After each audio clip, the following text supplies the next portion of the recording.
bachelor's degree and honors degree from the University of the North, now University of Limpopo, and a diploma in the development studies from Stanford University, California, USA.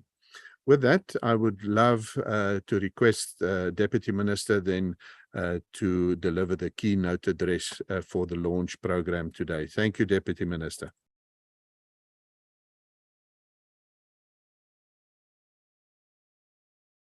Thank you very much, Program Director Marcel Wilson, and good morning to all.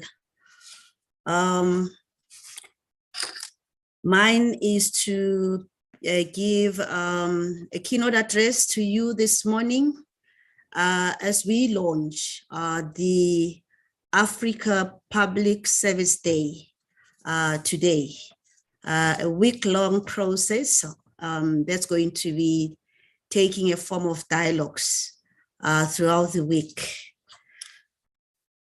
Program Director, let me also acknowledge on the platform the chairperson of the APRM NGC, Tulani Chifuta, the acting chairperson of the Public Service Commission, Dr. Vigeni. Let me also acknowledge directors, director generals, and heads of departments that are present with us today. It is a pleasure for me to be part of this very important event today, being presented under the stewardship of the African Union that is highly identified, that has rightly identified 2022 as the year dedicated to promotion of food security through public service in Africa, under the continental theme, building resilience in nutrition and food security on the African continent, accelerated human capital, social and economic development.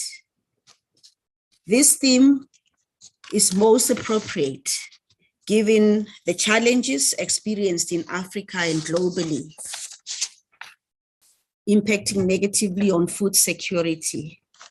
These challenges are, but not limited to COVID-19 that we have experienced in the past 2 years, climate change in the form of drought, heat waves, floods, and skyrocketing grain oil and natural gas prices resulting from the Russia-Ukraine crisis.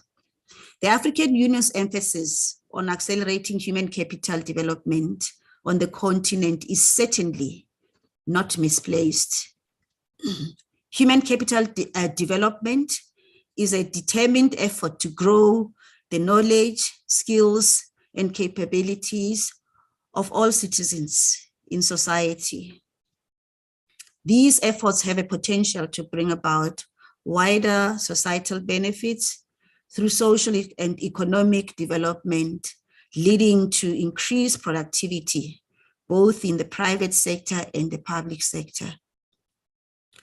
This is in line with the Africa Agenda 2063, a blueprint for transforming Africa into a global powerhouse.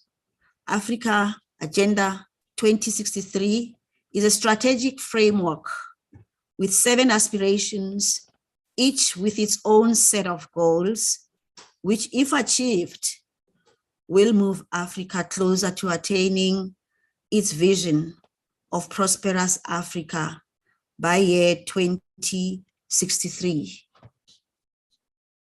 giving us the Africa we want.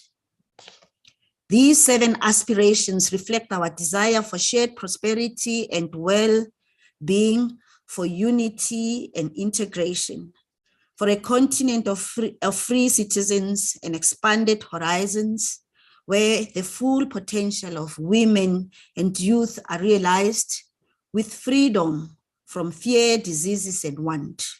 These aspirations guide the Africa Public Service Day week-long engagements that we are going to be having. Aspiration number 1 is prosperous Africa based on inclusive growth and sustainable development. Aspiration number 2 is an integrated continent, politically united and based on ideals of Pan-Africanism and the vision of Africa's renaissance.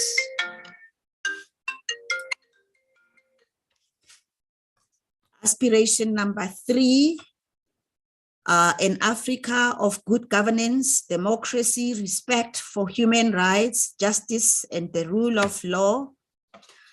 Aspiration number 4, a peaceful and secure Africa.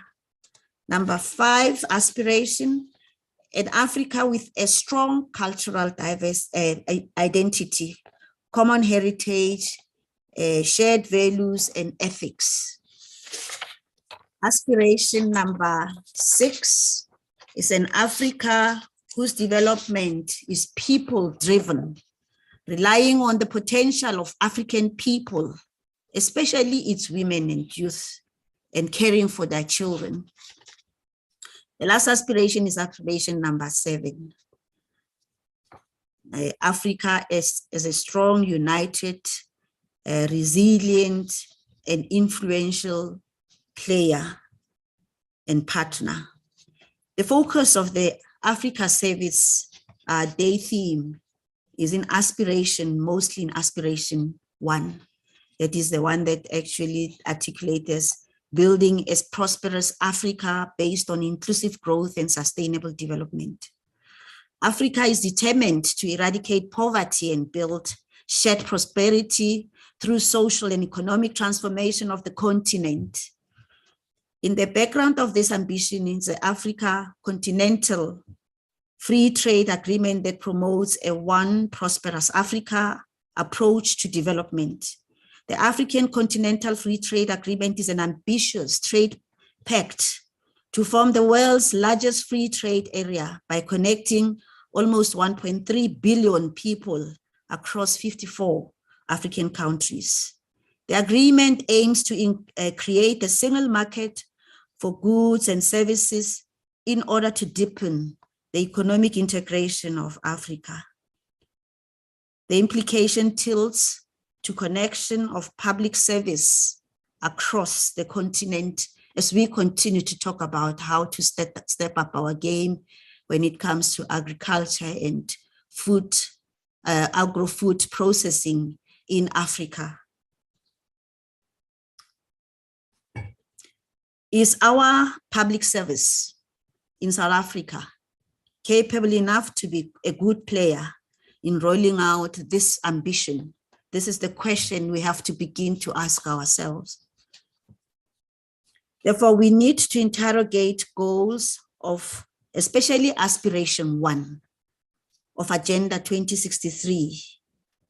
And as we interrogate the goals, so we should look at goal number 1 that advocates for a high standard of living, quality of life and well-being for all, ending poverty, inequalities of income and opportunity, job creation, especially addressing youth unemployment, facing up to challenges of rapid population growth and urbanization, improvement of habitats and access to basic necessities of life, water, sanitation, electricity, providing social security and protection. In a nutshell, this is what we call the socio-economic rights and promoting access to these socio-economic rights for all our people across the African continent.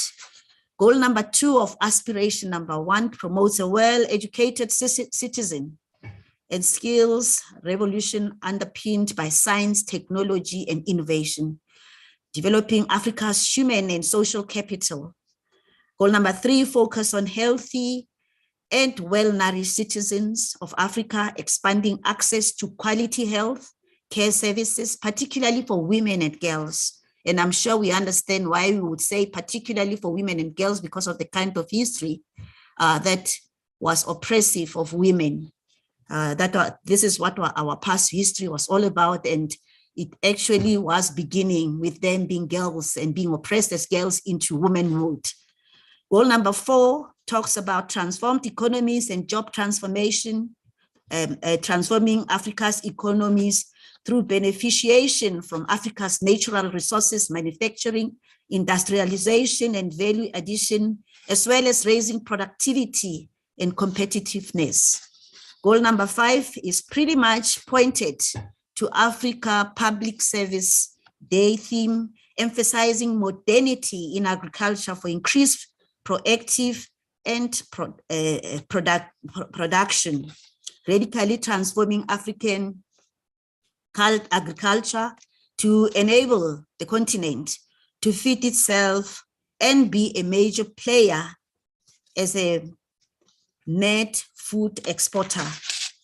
Goal number 6 is on the blue ocean economy for accelerated growth, exploiting the vast potential of Africa's blue ocean economy.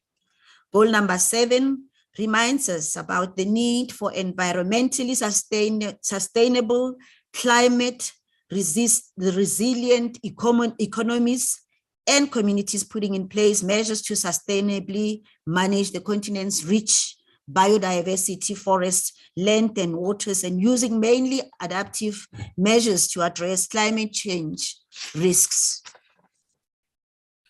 It is well-established fact that poorly nourished societies struggle to build human capital, whereas human capital development thrives in well-nourished societies. Food security is therefore essential for Africa. Human capital development and ensuring the resultant benefits of social and economic growth and development. Food security, therefore, in Africa must be prioritized. I therefore urge all South Africans, including our country's 1.2 million public servants, whom I actually thought the majority of would be joining the launch, and I see we are so few now. At least we are 42 now. Initially, we were actually at 23. My impression was that we will be launching with public servants. And I wish to urge the public servants to stand in solidarity with the rest of the continent as we strengthen agriculture and agro-food systems in Africa. We must stand in solidarity with the rest of the continent. There is no way South Africa can actually thrive outside the continent of Africa.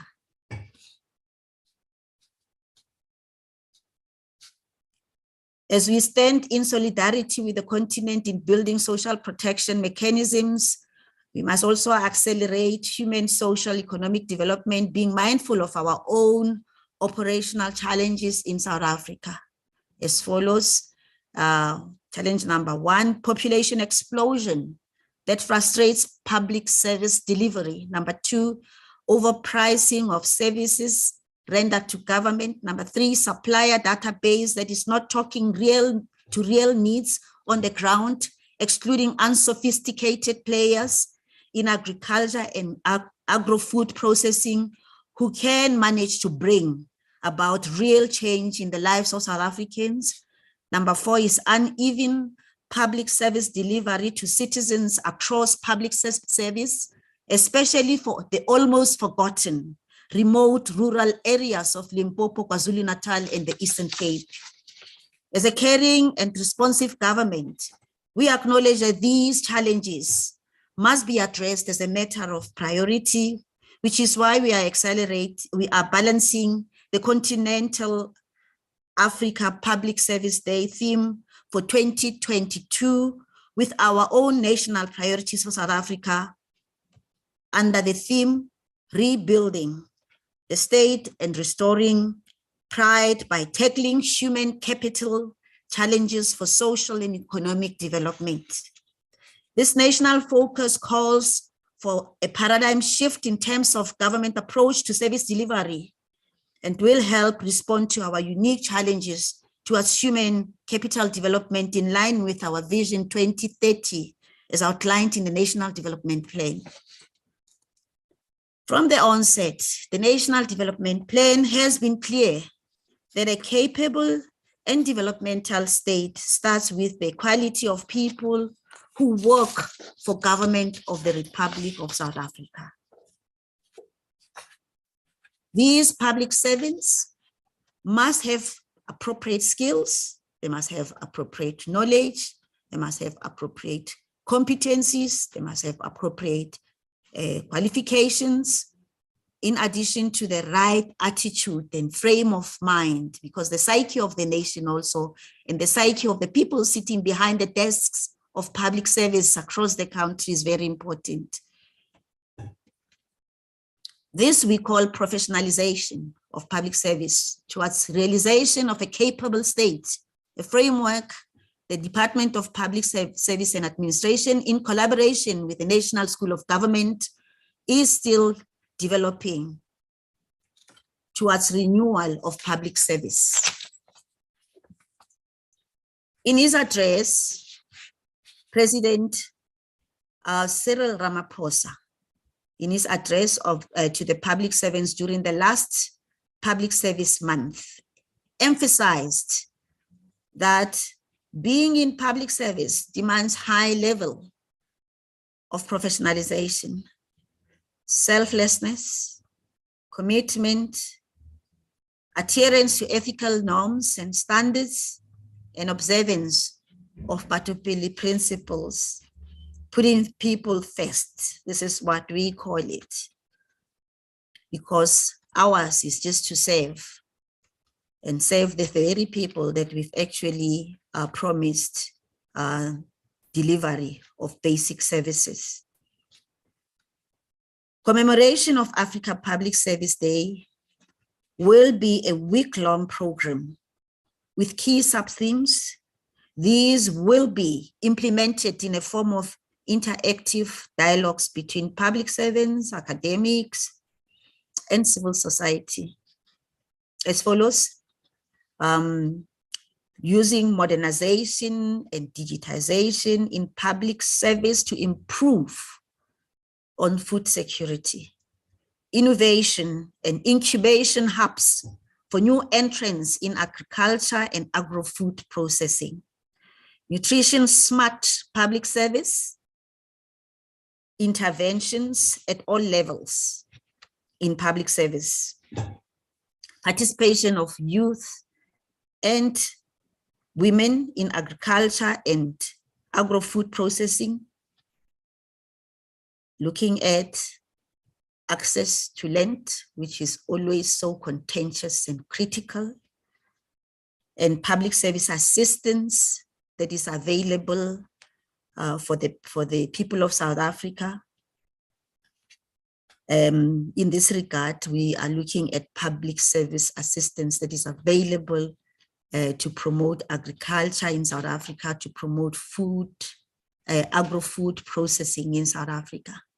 And in this regard, I want to actually just say that there has been so many measures that have previously been put in place that has never really managed to actually be fully implemented.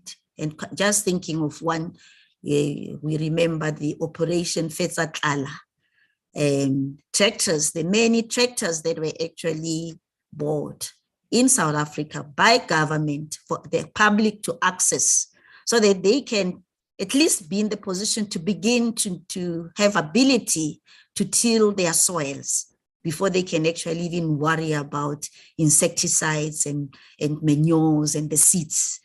This has never really taken off. Nobody sees it where it is. It doesn't happen because Operation Fetsatlala was an effort by government to try and make every South African to develop interest in agriculture. That has not happened. And that's why this point actually says there has to be that access to public assistance, because when public assistance is there and South Africans do not actually manage to access it, it creates a problem for government and the leadership of the country. And then also, what needs to be looked at is strategies to build enforceable accountability mechanisms for officials in fast-tracking food security in South Africa. And maybe I should actually just put a rider to say we can do it as public servants. The outcome of these engagements should not lead to creation of more structures in government that delivers reports that have no ability to change the lives of masses of the people of South Africa who continue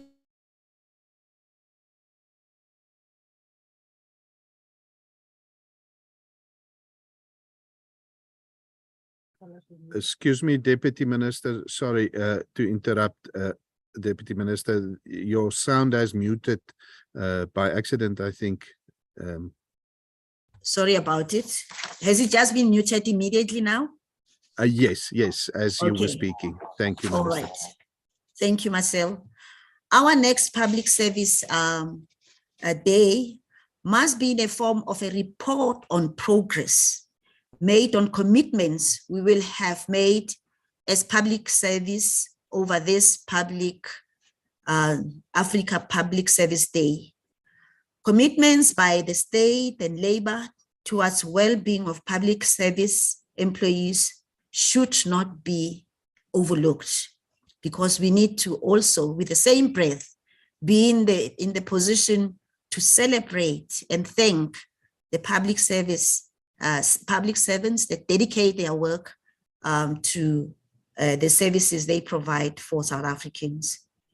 In conclusion, Program Director, rebuilding Africa that is strong, Africa that is united, Africa that is resilient, Africa that is peaceful is non-negotiable.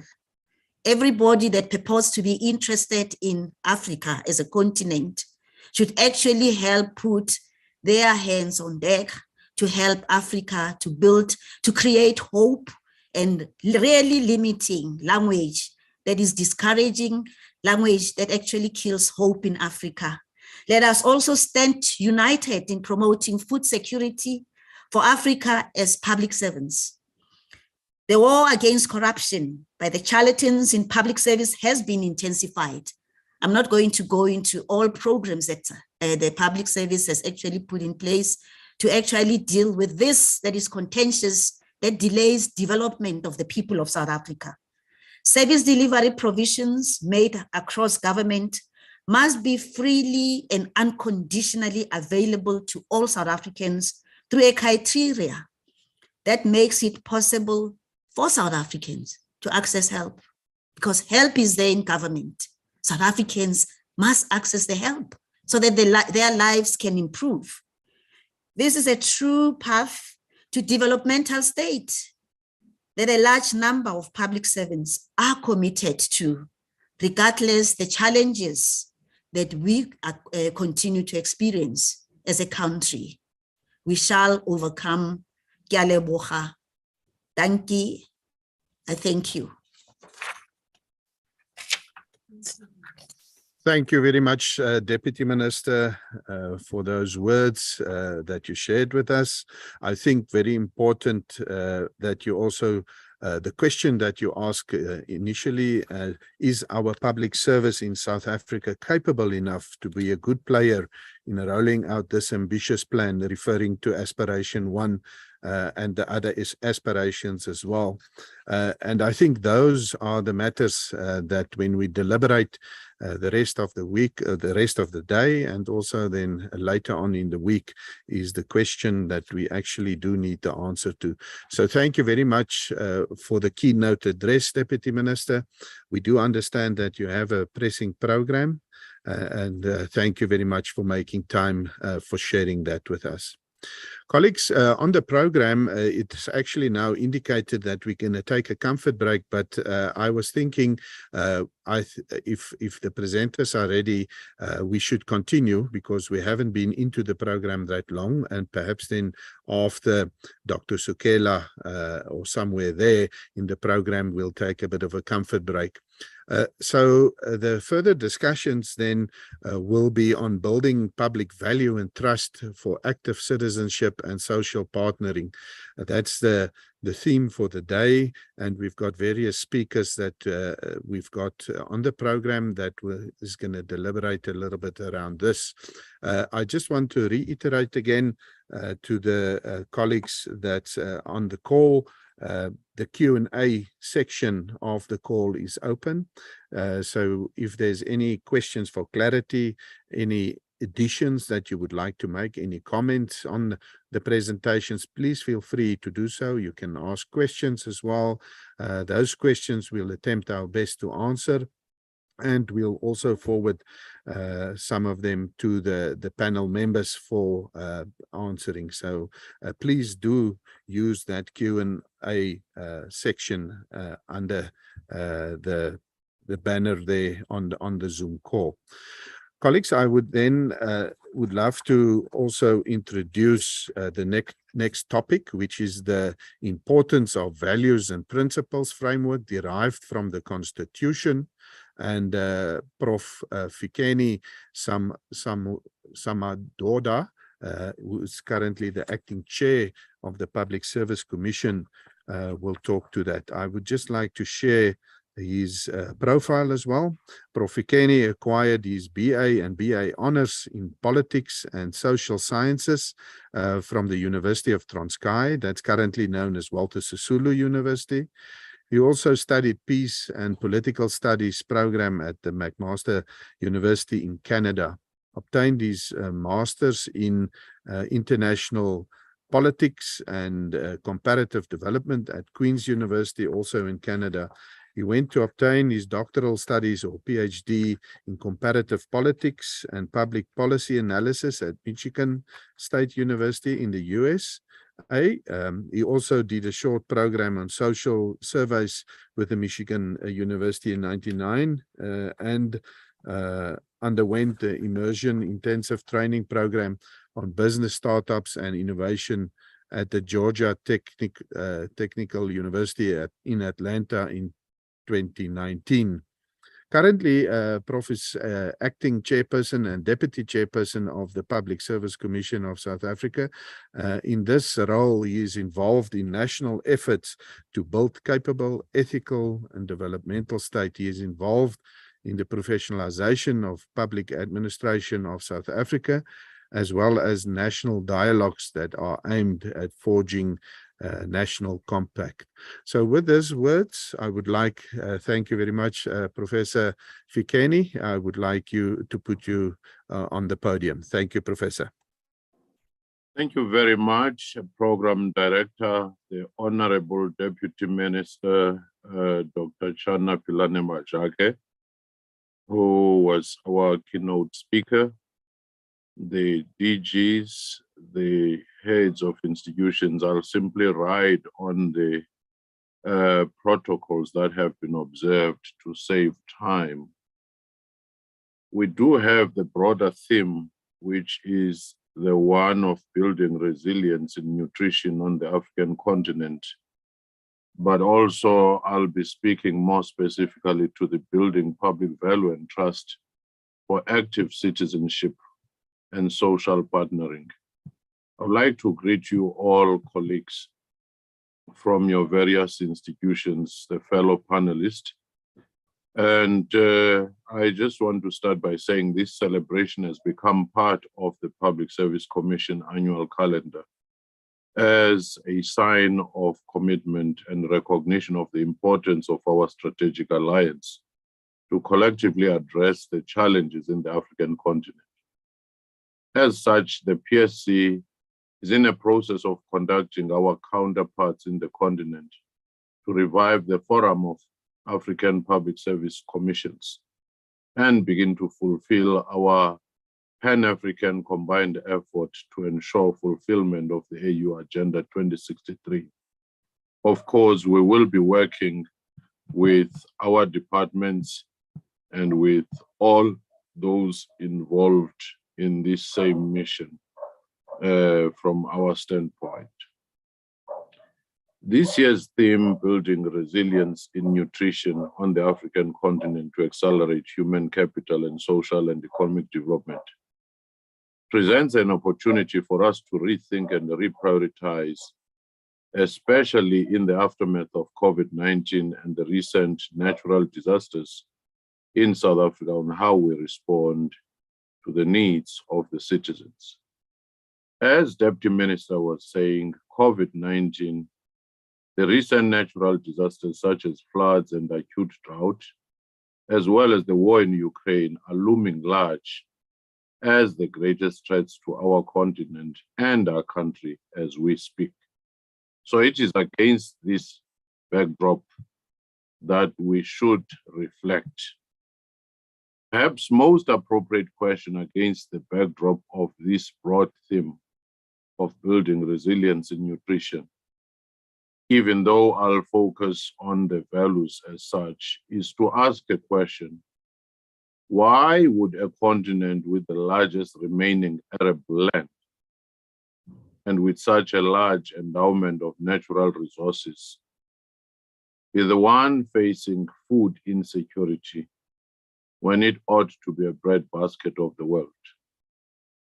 Why would this continent export bulk of natural resources and food only to import it in very exorbitant prices once this is processed?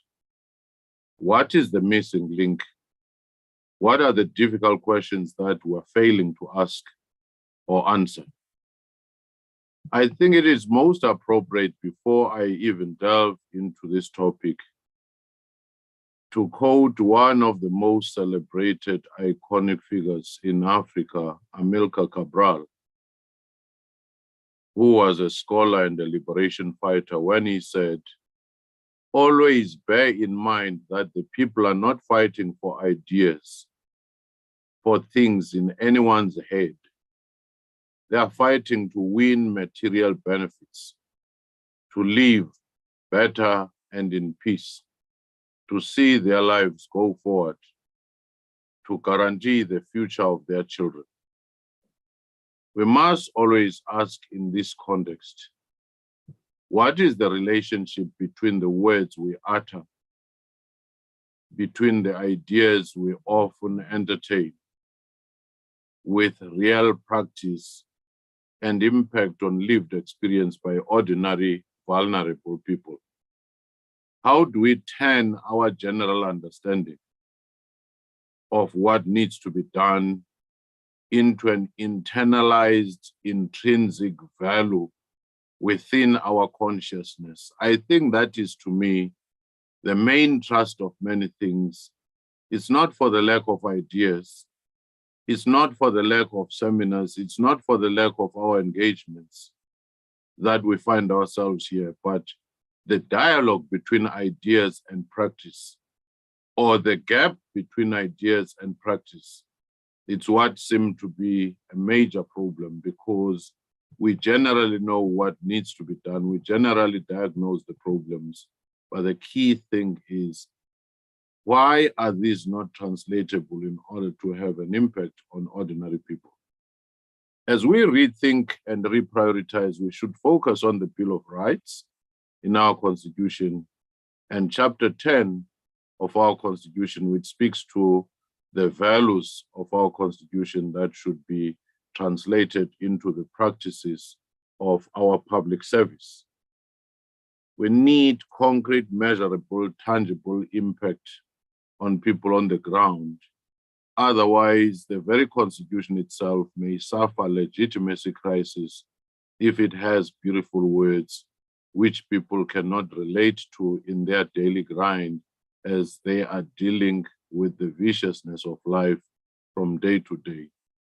As a constitutionally mandated institution, the PSC must ensure effectiveness and efficiency of the public service in delivering services under the changed circumstances.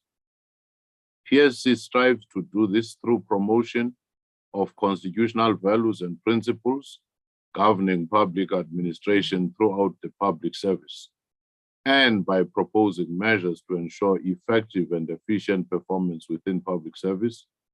The PSC recommendations and proposals to government are based on evidence-based research, and consultation through various interventions such as the planned 2022 Citizens Forums to be conducted across the country, which will enable the PSC to work closely with particular community and relevant key stakeholders to define the service delivery needs on the ground.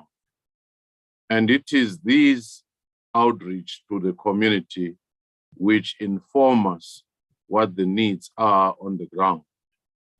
These forums should be seen as a vehicle to build public trust and to create opportunities for social partnerships with the communities.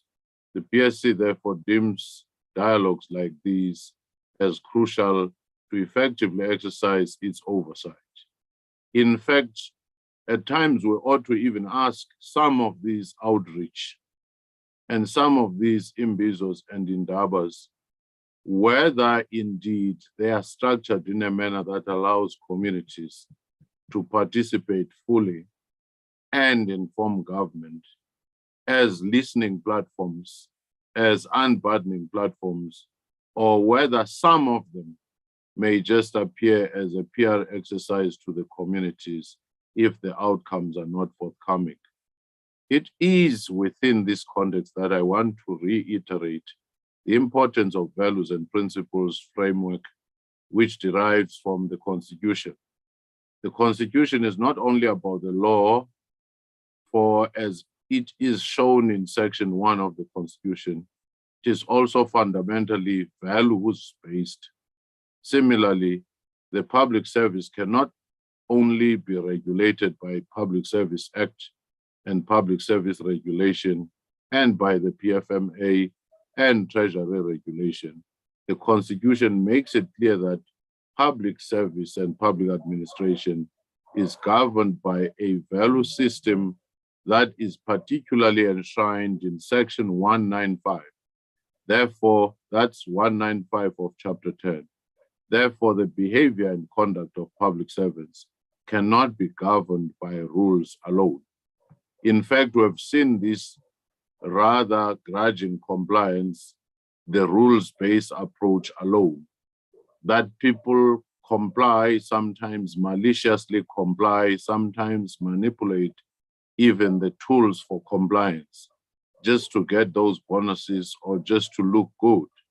But in this case, when we talk of a value-based system, that's where consciousness, that's where intrinsic value of internalizing those values to say, besides the rules, what is the consciousness? What are the value systems that we should be having and imbibing among the public servants? The foundational goal of the public service is development with professional ethics, transparency, accountability, and responsibility at its very core. For that reason, the public service should never be separated from exemplary ethical conduct and should always be values-driven rather than only the rules-driven. Or perhaps we should be saying, what is the right balance between the value-driven and the rules-driven, because we can't discard one as we embrace the other. And that, to me, is one of the major debates that we should have with practical implications, of course, where we say, in the end, what do we do? This does not mean that rules are not important, but the public servants should recognize that the embedded fundamental values such as human dignity, the achievement of equality, the advancement of human rights, non-racialism and non-sexism, and the rule of law weigh more heavily than just mere compliance with the rules, as I've said. In its evaluations, the PSC is increasingly finding public service management culture is characterized by rigid pursuit of prescripts, sometimes at the expense of basic service delivery needs. This stands in contradiction with the essence of what it means to be public servant. Every public servant is obligated to claim the high moral ground in adhering to and upholding a universally recognized standard of ethics and justice, to be civil and to act humanely towards fellow public servants, stakeholders, and citizens. In fact, in most instances, you find that people, even in crafting their operational plans, their targets, their annual performance targets, it's more about how to comply to look good, rather than asking a fundamental question: why was my institution, why was my department created? Is it making that impact? Is it our own self-understanding that things are good, or is this felt on the ground by the other side, which is the people you serve? In its a robotic approach to compliance renders the public administration rigid and non-responsive to needs of the people, with no room for innovation, consultation, co-creation, and a slave of institutional fundamentalism begin to creep in, where people say, this is how we do things, these are our systems, this is the template. This entanglement with what is supposed to be guidelines in the forms of rules suffocate personal touch and service that is within the law and makes discretion the enemy of the state. The spirit of the law propels us to do what is right. It is not meant to be used as a tool to stifle people. Hence, social facilitations and consultations with people for programs that we implement is always very important to get their own side of the story. The perception that citizens have of government and public service can be taken to a higher trajectory only if the values in the Constitution are internalized and actualized in the hearts and minds of public service. I do think that, colleagues, this is the biggest challenge. We've had discussions with our National School of Government. We've had discussions with the NPC. We've had discussions with various role players to say, yes, it's good to say, let's promote values. But how do you make sure that these are internalized? Because mere awareness of these values, instead of deep internalization, deep immersion into them, it's what we are looking for so that we live them. Why were there challenges in Batupile when we tried that particular trajectory? Why were there challenges in the moral regeneration route when we tried that particular visionary approach? What should be done differently now to make sure that once and for all the internalization into intrinsic values, into intrinsic value, is what is at the core of the promotion of these value systems? We need to acknowledge that the constitutional values and principles are the pillars on which legal frameworks and policies should be built. These values and principles should be seen and used as the coordination points for our GPS and the legal framework and policies as our vehicles, rather than the other way around, where values simply are a footnote, but people simply use rules. When in fact, at the heart of our constitution, it is the promotion of these values. The African Union Charter recognizes the importance of harnessing the human resources of our continent for the total advancement of our peoples in all spheres of human endeavor. The role of a capable public service is pivotal in driving the African development agenda and the achievement of Agenda 2063. Notwithstanding pockets of high-performing public sector organization, the realization that many public service in Africa has, for various reasons, become hollowed out is a real cause of concern.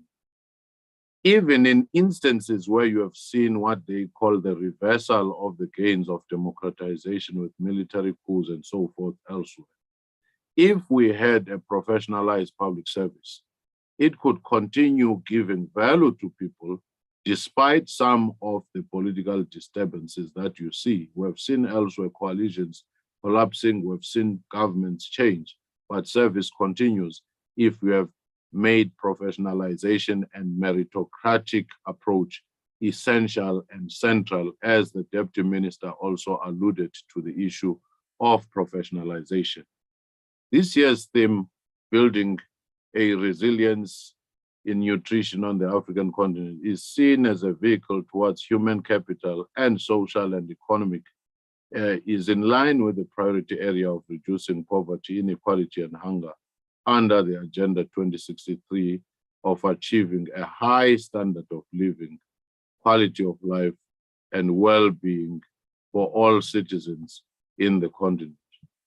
Within the South African context, the goal is supported by Section 27 and 28 of the Constitution, the right to have access to sufficient food and water, and the right to basic nutrition for every child, respectively.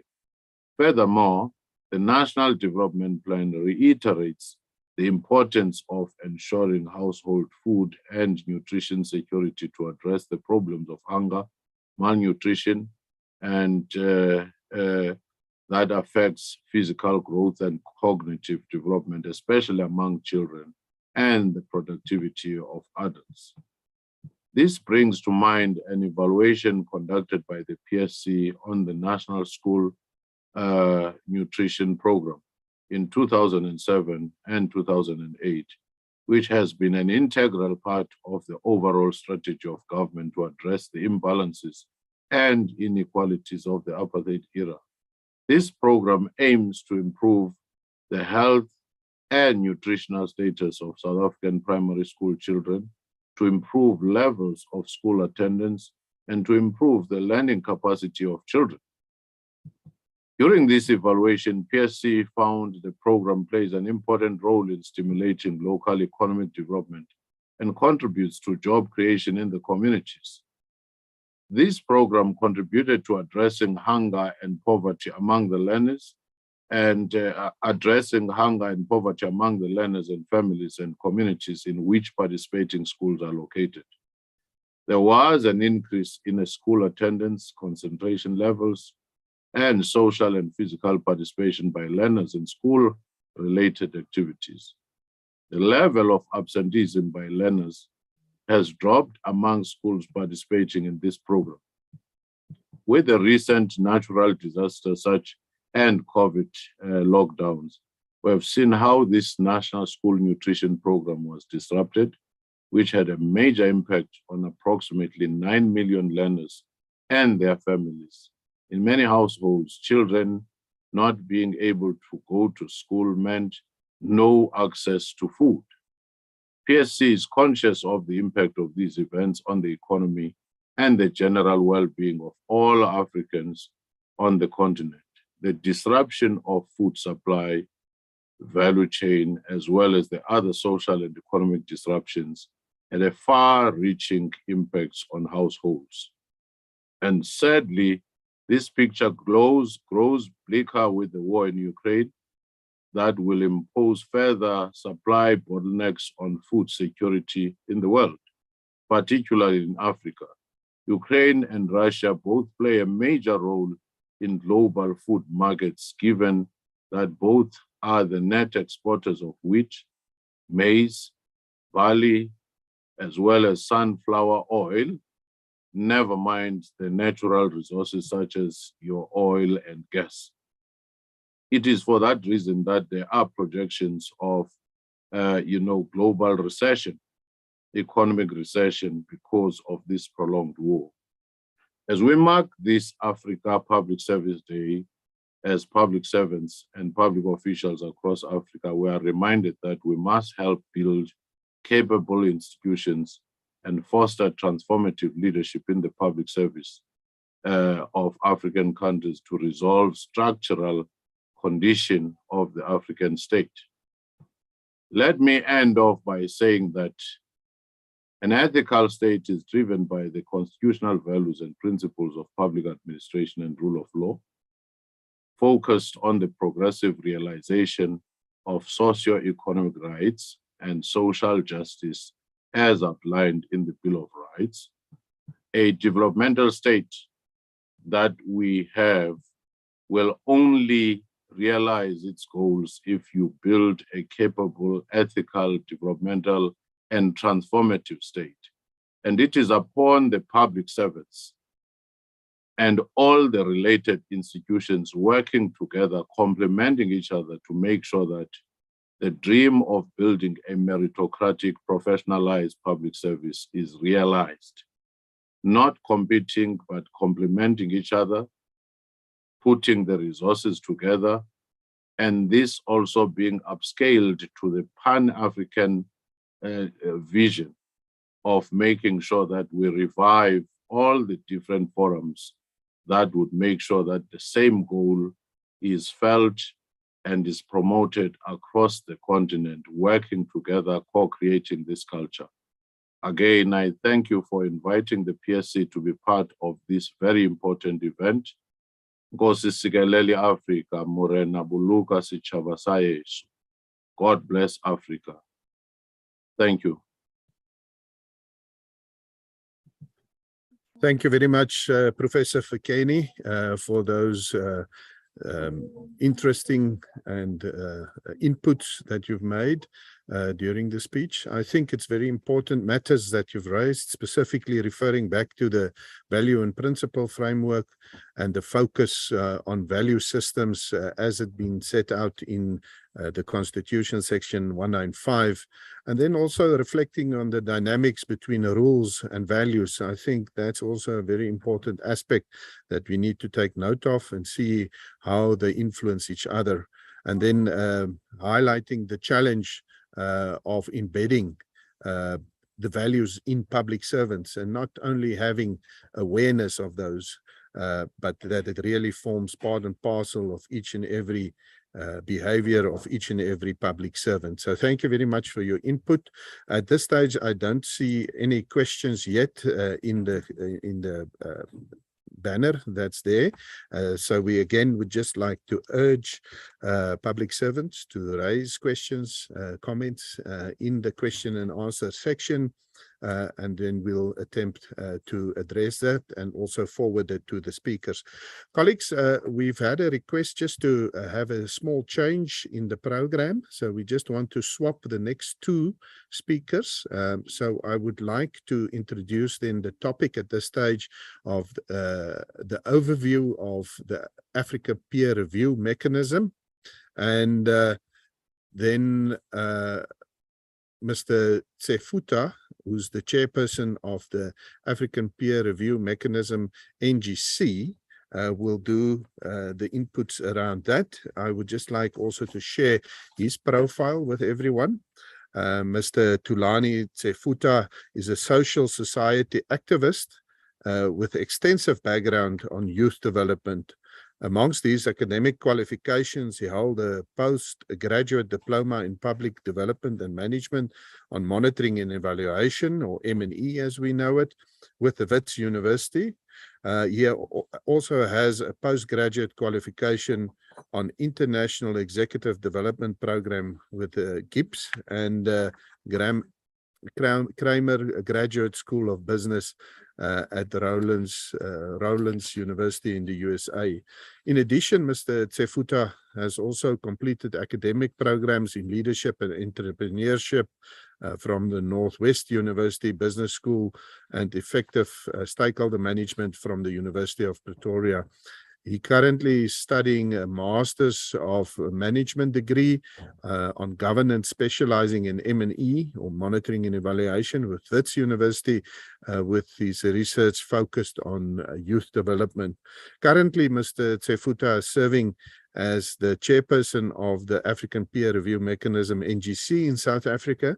He is also the leader of the civil society component at NEDLAC, which is the apex platform of social dialogue in South Africa with government, business, and organized labor. With that, I would like to request Mr. Tsefuta to make his presentation regarding the overview of the African Peer Review Mechanism. Thank you very much.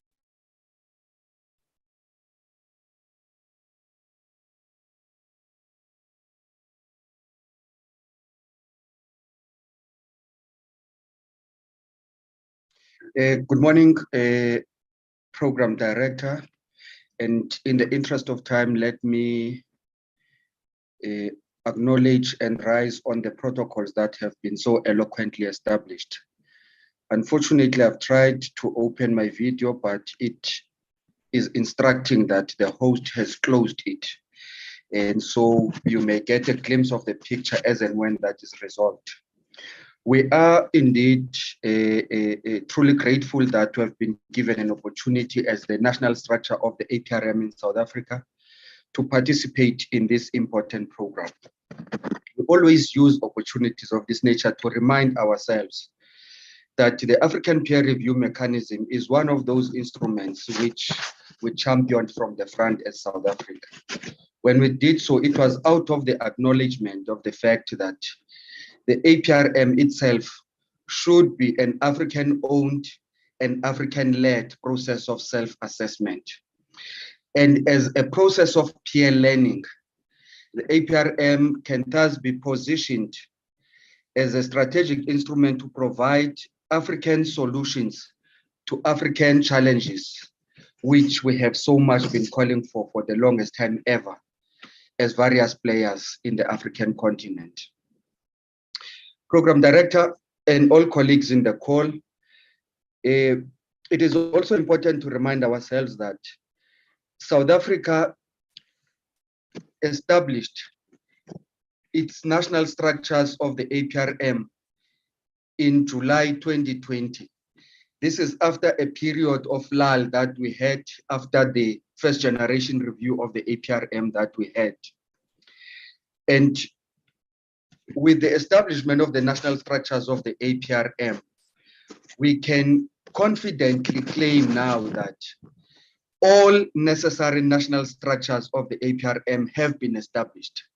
South Africa is firmly in the family of nations that subscribe to the APRM and is actually championing it within its own country.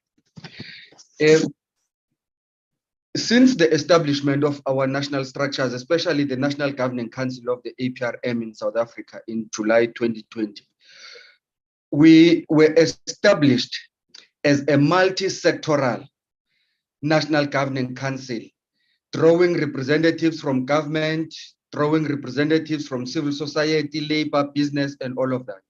And I am going to say something about this composition of the National Governing Council of the APRM in line with the theme of the day that we have today, later on in my input. So the primary mandate of the National Governing Council of the APRM was to execute the second generation review of the APRM.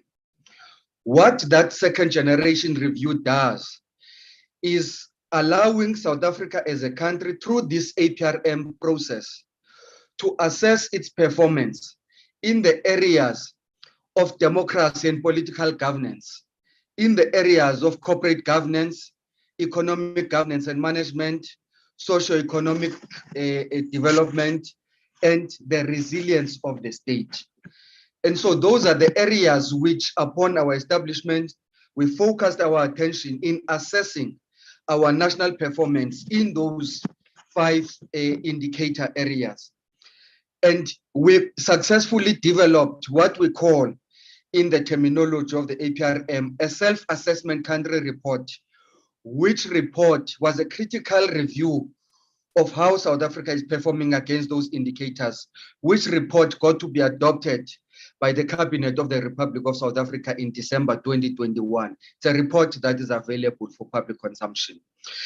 With the adoption of that report by our Cabinet, it opened a window for us to host a panel of experts of the country review mission, which was composed of experts from all regions of the continent.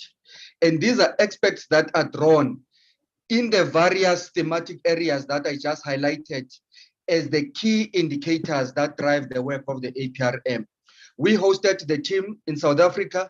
We took the team to all 9 provinces, The review mission managed to meet with national government, provincial government, local government. They met with ministers, deputy ministers, they met with DGs and all other forms of senior officials. They met with the judiciary, they met with labor, business, civil society, and various sectors of society that constitute our society as South Africa. And so upon them meeting with all those stakeholders, their primary purpose was to check if these stakeholders can identify and relate with the issues that were entailed in our self-assessment country report. And after that, they developed their own report. And that then led to the process where our president, His Excellency President Ramaphosa, was able to present South Africa's APRM country report to the 31st summit of the heads of state and government through the summit that was held in February 2022. And the important thing is that the president of South Africa was the chair of that session. And it conveyed a very essential message about the seriousness with which South Africa does not only take interest in leading the structures of the AU without pursuing the necessary tasks in itself as a country before it leads other countries. So out of that report that was presented by President Cyril Ramaphosa, other heads of states and governments had an opportunity of critiquing the presentation that was made by President Ramaphosa. And out of that review that was done for President Ramaphosa, our country report received a balanced outcome of, on one side, issues that the whole of Africa believes are best practice areas that South Africa can teach to other countries, or put differently, best practice areas that other countries who are part of the APRM can learn on from South Africa. On the other side, the same report and the review process highlighted areas of concern that South Africa needs to improve its performance on. Those areas of good or best practice that the continent believes others can learn from us on include the areas of the rule of law, the area of corporate governance. They believe that there are things we're doing right with our oversight bodies and institutions supporting democracy, like the Public Protector, PSC, Human Rights Commission, and the IEC. Media freedom and the independence of the judiciary were also ranking high amongst areas that the continent believes other countries can learn from us on. And juxtaposing that are areas of concern that we need to improve our performance on. And much as you can guess, unemployment, and especially youth unemployment, ranked very high in that list of issues. Inequality, corruption, poor service delivery, and the incidence of xenophobia. And I want to say something about this review on corruption.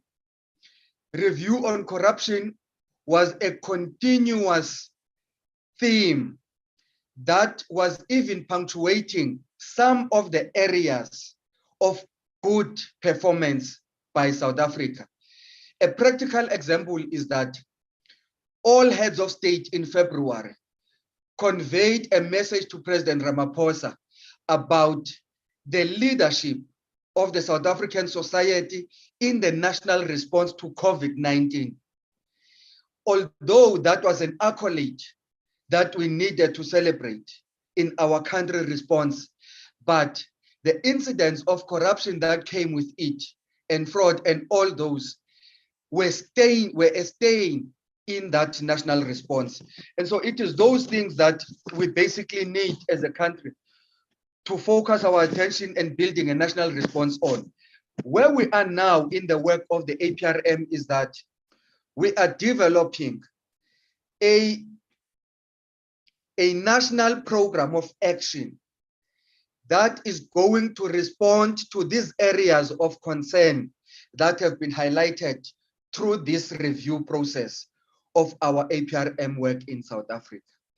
When we develop that national program of action, we are resolute as the NGC of the APRM that we are not going to define success only on the basis of the beautiful reports that we are going to produce, but we want to produce or develop that national program of action such that its substance is integrated into our national plans and budgeting processes for it to be implemented. Of great importance about the theme that we are deliberating on today of building public value and trust for active citizenship and social partnerships. We want that the development of this national program of action at the end of it all must promote public value by all these areas of concern being resolved and having them finding expression on the daily lives of the people. Improved service delivery is what is going to be defined as success in our terms than just the beautiful report. And that is one of the ways in which we believe we will be contributing in building that public value for the resources that the public has entrusted to all of us. And the trust has everything to do with the principles that drive the work of the APRM. In building public trust, the work of the APRM is anchored on 3 principles. Firstly, one of the principles that drive the work of the APRM is national ownership of all its work. Secondly, it is on a public participation and inclusive processes. Thirdly, one of the principles that drive the work of the APRM is that of technical processes that are free from any political manipulation. And we believe that if those principles that drive the work of the APRM can be imbued as part of the values and the spirit that drive the implementation of that national program of action, we will indeed build that public trust. And the part about social partnerships and building the public value should be understood in the context that priority number 1 of the medium-term strategic framework on building a capable, ethical, and developmental state has as one of its pillars public citizen participation. It is not only about the capacity of the state. It has embedded in it public participation and active citizenry. And so out of that, we believe that the APRM can be one of those instruments that can be championed to bring about closer realization of the theme that we're exploring. And we would like to conclude by highlighting that although the work of the APRM may be technically involved, there are processes that we would like, or even achievements that would like the South African society to acknowledge and be aware of. Firstly, it is important to highlight that one of the critical successes of our work on the APRM is such that we have been able to undertake the 2nd generation review of the APRM in South Africa within 18 months, something that has never been done before in the review processes of the APRM.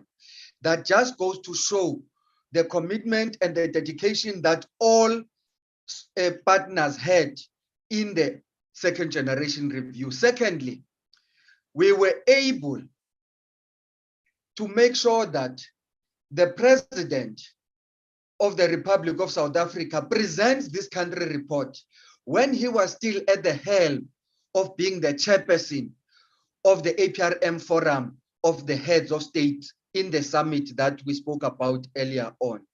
That is a very serious achievement, because it would have been an indictment to us to have a president who chairs other presidents who present their country reports, but from the chair, our own president is not presenting anything. And so we've been able to make sure that South Africa reclaims its role and space in the nation countries that are part of the APRM. It is through the leadership of South Africa at the helm of the APRM that we have been able to have the highest number of accessions, countries affiliating to be part of the APRM instrument under the AU. It is also under the leadership of South Africa at the helm of the APRM in the continent that we have had the highest number of reviews, countries voluntarily raising their hand to undertake their country reviews. It is part of what we have done as South Africa in encouraging others through our leadership at the helm of these structures of the APRM. One of the things that we pride ourselves on is that in the middle of 2021, with the continent suffering from COVID-19, APRM introduced a new thematic area of focus, which is called the resilience of the state. As it was introduced last year, to date, South Africa becomes the only country that has ever been assessed and reviewed in that theme. And that on its own goes a long way in allowing us to set the tone of what does it mean to have a capable, ethical, and developmental state as a resilient state. And so those are some of the achievements that South Africa has been able to lead, and we will be from this point onwards undertaking other activities of stakeholder engagements, community-based engagements that will take this work that we're doing as the APRM into that national ownership through those engagements that we'll be having. Thank you very much, Chair, and all the participants for your attention. Thank you very much, Mr. Tafuta, for that valuable input and also sharing some of the initiatives and work that's been done that we as South Africans can be proud of and that we can share with the rest of the continent. Thanks for the reflection on the APRM and also the second generation review report. And I think importantly, what you mentioned is the areas of improvement that we need to focus on, and then also see how that national program of action can be integrated into the rest of the work that we'll be dealing with as a country and as a public service. So thank you for those inputs. I understand that you do have some time constraints as well, but I would like to urge the participants, if there's any burning questions or inputs with regards to the overview of the APRM, that they use the Q&A section which is on the banner in the Zoom platform at the bottom to ask questions. We're going to take Dr. Sukela's presentation, whereafter we'll then have a short comfort break before we carry on. Dr. Sukela will be speaking about the African Charter, an update on South Africa's baseline report. And I would also just like to share Dr. Sukela's profile. He currently works at the Department of Public Service and Administration, so that's a colleague of ours, as a Chief Director, International Cooperation and Stakeholder Relations. He serves as the head of the APRM National Secretariat, the African Peer Review Mechanism, as we just heard, the focal point of the OGP in South Africa, that's the Open Government Partnership, and also the convener of the APAM, DPSA, SPAM, SPMA annual seminar series on the African Union Agenda 2063 and the SDGs 2030. He studied at the University of Fort Hare, also UNISA School of Business Leadership, and at the Pretoria University. So with that, I would like to ask Dr. Sukela to share his presentation with regards to the African Charter and the update on South Africa's baseline report. Thank you very much, Dr. Sukela.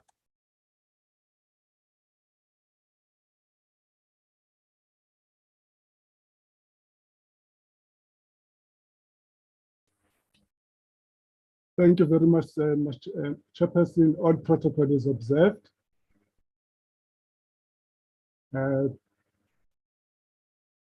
Program Director, it looks like there's an issue with the sharing of the screen, but I'm just going to read from my presentation in terms of what I want to present.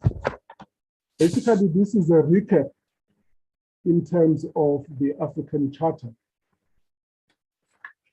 The African Charter, in terms of the values and principles on public service and administration, the presentation basically seeks to provide the context and approach on developing the country's baseline report, which is part of implementing the African Charter on Values and Principles of Public Service and Administration. In terms of the recap, the Charter on Principles and Values of Public Service and Administration was adopted on the 31st of January 2011 by the 16th ordinary session of the Assembly, which was held in Addis Ababa, Ethiopia. The Charter is the legally binding instrument which serves to promote and improve the quality of the public service delivery, which includes the fighting of corruption in the public service. The Charter was entered into force on the 23rd of July 2016 after the deposit of the instrument of ratification by the 15 member states in accordance with Article 30. Following the entry into force of the Charter in pursuant to Article 23(2), the African Union Commission held its first conference of the state parties to the Charter on the 12th to the 13th of November 2018, which was held in Nairobi, Kenya, and adopted, amongst others, the guidelines. Oh, my presentation is showing. 2.4 is following the entry into force of the Charter. It adopted the guidelines for reporting on the implementation of the Charter. 2.5, if you can just go down. The second conference of the state parties of the African Charter on the Values and Principles of Public Service and Administration took place by video conference on the 29th of April 2021, and it adopted the following documents. These documents are the following. The first document is the report of the experts meeting. Second, it also adopted the rules of procedures of the Conference of State Parties. Also of importance, it also adopted the State Parties Assessment Tool, which I'm going to elaborate on below.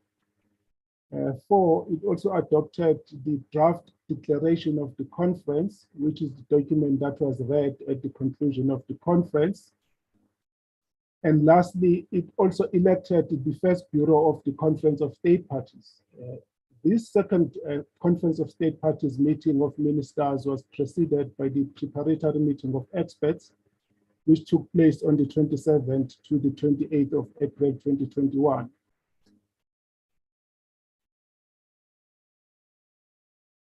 The State Parties Assessment Tool, in terms of this tool, the second Conference of State Parties decided, amongst others, that it had to consider ways and means to strengthen the implementation of the Charter through the use and adherence to the State Parties Assessment Tool as a necessary tool for reporting mechanism.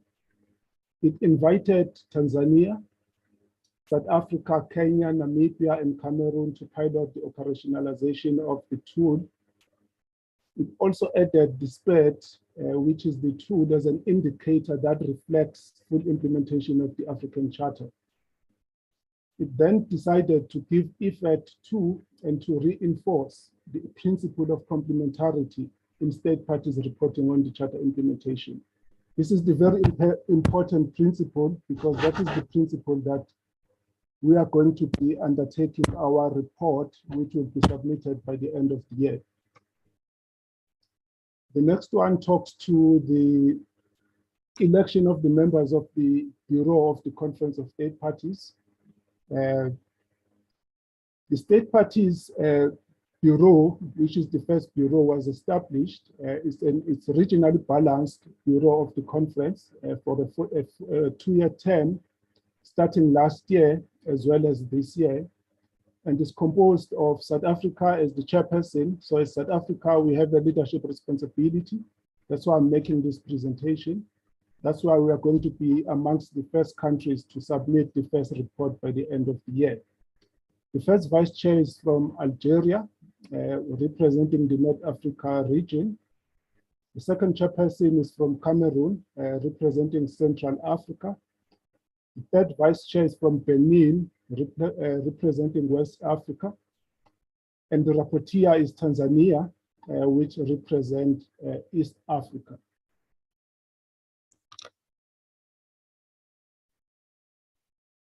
Next one.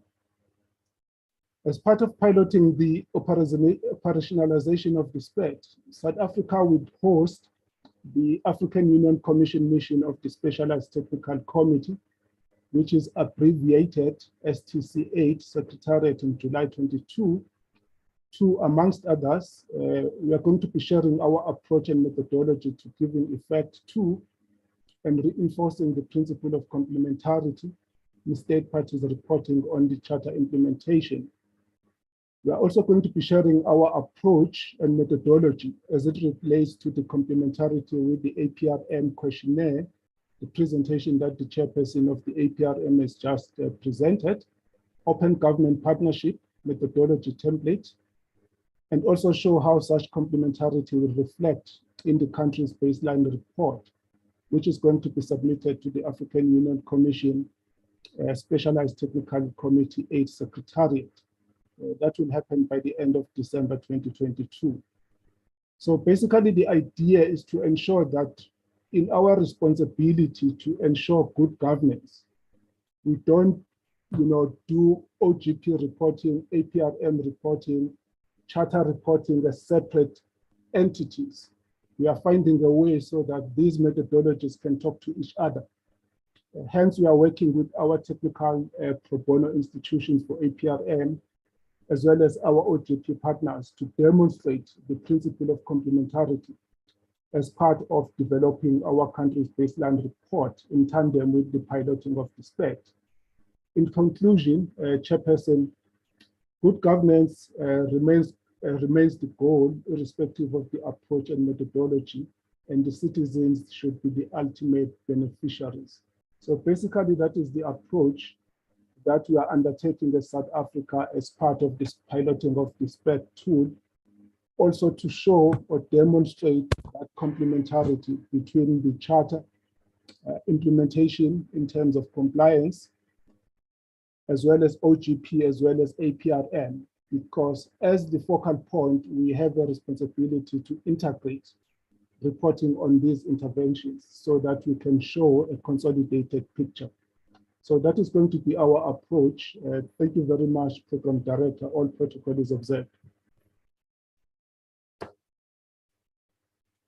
Thank you very much, Dr. Sukela, for the input and sharing the approach that we'll have to the baseline report and rolling that out.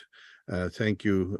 Also noting that the ultimate beneficiary should be the citizen out there, those recipients of services. So I thank you for sharing that. Colleagues, I again urge you to use the Q&A. We'll be having a session after this with Department of Justice, and whereafter we'll then engage and have some discussions on the questions posed. Thus far I've got one, but we urge you to make inputs, comments in the question and answer session. But I would like to take a short break now.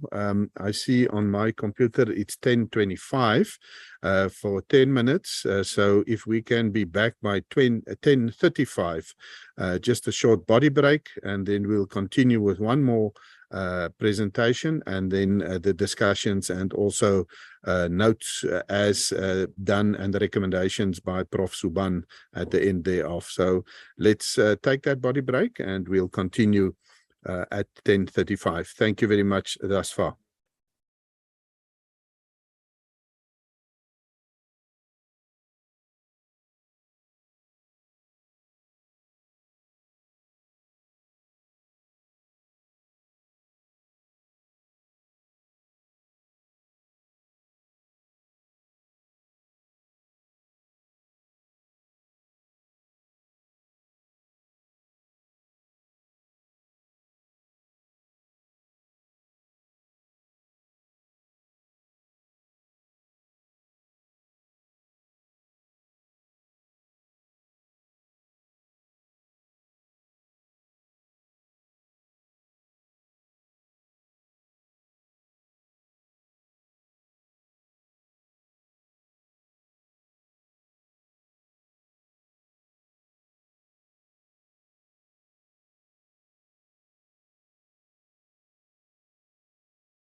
Get us straight to shower.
Thank you very much, colleagues. I hope everybody is back on the call. I hope we are now going to go into the next session, which is going to be done by Ms. Danaline Fransman, who's Acting Deputy Director General Constitutional Development at the Department of Justice and Constitutional Development.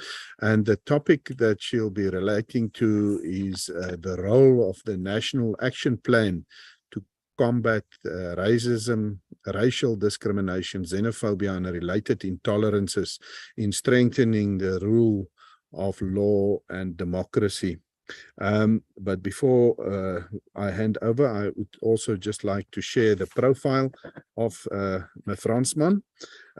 She is currently appointed as the acting DDG, like I said, Constitutional Development Branch in the Department of Justice and Constitutional Development at the National Office in Pretoria. In her portfolio as the Chief Director, Social Justice and Participatory Democracy, she is responsible for the coordination, the promotion and development of programs in support of social justice and participatory democracy. She's an admitted attorney and has extensive experience in the field of human rights gained from working with various sectors. She holds a BA LLB from the UCT, LLM from UNISA, and MPA cum laude from the Northwest University, and then also a certificate in commercial law, as well as an international diploma in the equal status and human rights of women at the Raoul Wallenberg Institute of Human Rights and Humanitarian Law, Lund University in Sweden. With that, I would like to hand the platform to Ms. Fransman to take us through her presentation. Thank you very much. Thank you very much, Program Director. And then, like the previous speakers, just to greet everyone and all the esteemed speakers and colleagues, and all protocol observed. My focus of my presentation, as it is indicated there, is looking at the role of the National Action Plan to combat racism, racial discrimination, xenophobia and related intolerance, which I will refer to in short as NAP, in strengthening the rule of law and democracy. And of course, this is to mark the launch of Africa Public Service Week that starts today. If admin can move to the next slide. The index there just gives you the overview of the aspects of the presentation and how it will be processing as I speak. And then the next slide just speaks to the context in which this event is taking place. Of course, the Africa Public Service Day itself is on the 23rd of June. And the sub-theme for this session is, of course, building public value and trust for active citizenship and social partnering.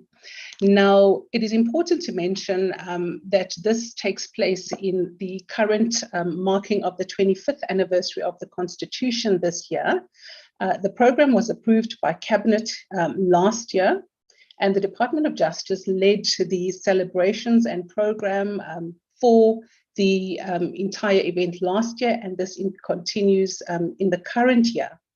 The department, of course, is the focal agency appointed by Cabinet as well for the National Action Plan, which is the focus of the presentation.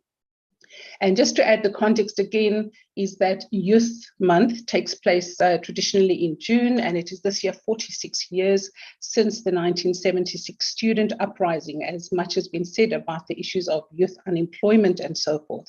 Lastly, also to acknowledge that today marks World Refugee Day. And this year, the focus is on the right to seek safety. And we know much has been said and reported about, issues of xenophobia in the country and also on the continent. If we can move to the next slide, just some guiding principles and concepts that will underscore the input that I will be making on the issues of constitutionalism. Of course, we have heard a lot about talk about the failed state but constitutionalism being premised on respect for the rule of law, upholding the supremacy of the Constitution, and at all times abiding, by the principle of separation of powers. The rule of law, again, is premised on the principle that no person is above the law. So everyone is equal before the law, and it applies equally to everyone. The notion of social justice, of course, it is contained in the preamble to our Constitution, which talks about social justice. So our Constitution subscribes to the notion of substantive equality, focusing on people's lived reality and experiences as opposed to formal equality.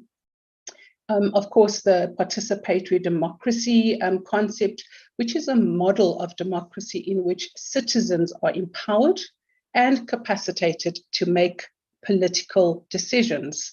And then coming to the sub-theme, today's session about public value.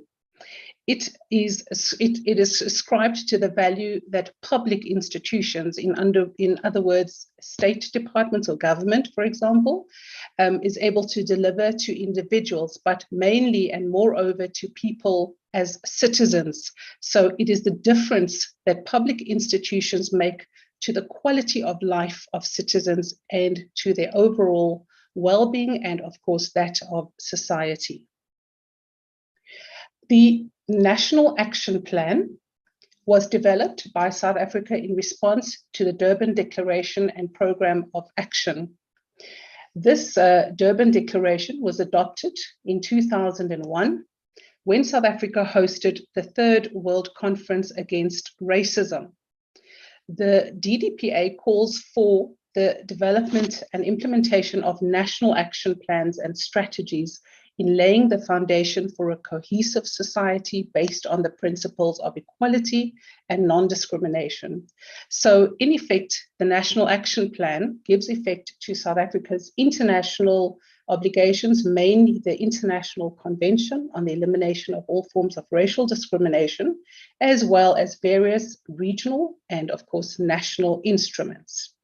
It's important to note that the National Action Plan is aligned to the Constitution, so it complements and strengthens the Constitution, and it is, of course, also aligned to other pieces of legislation and policies and other frameworks that give effect to the rights contained in the Constitution, amongst others, access to information, administrative justice, and equality. And there are, of course, a number of others that you may be aware about.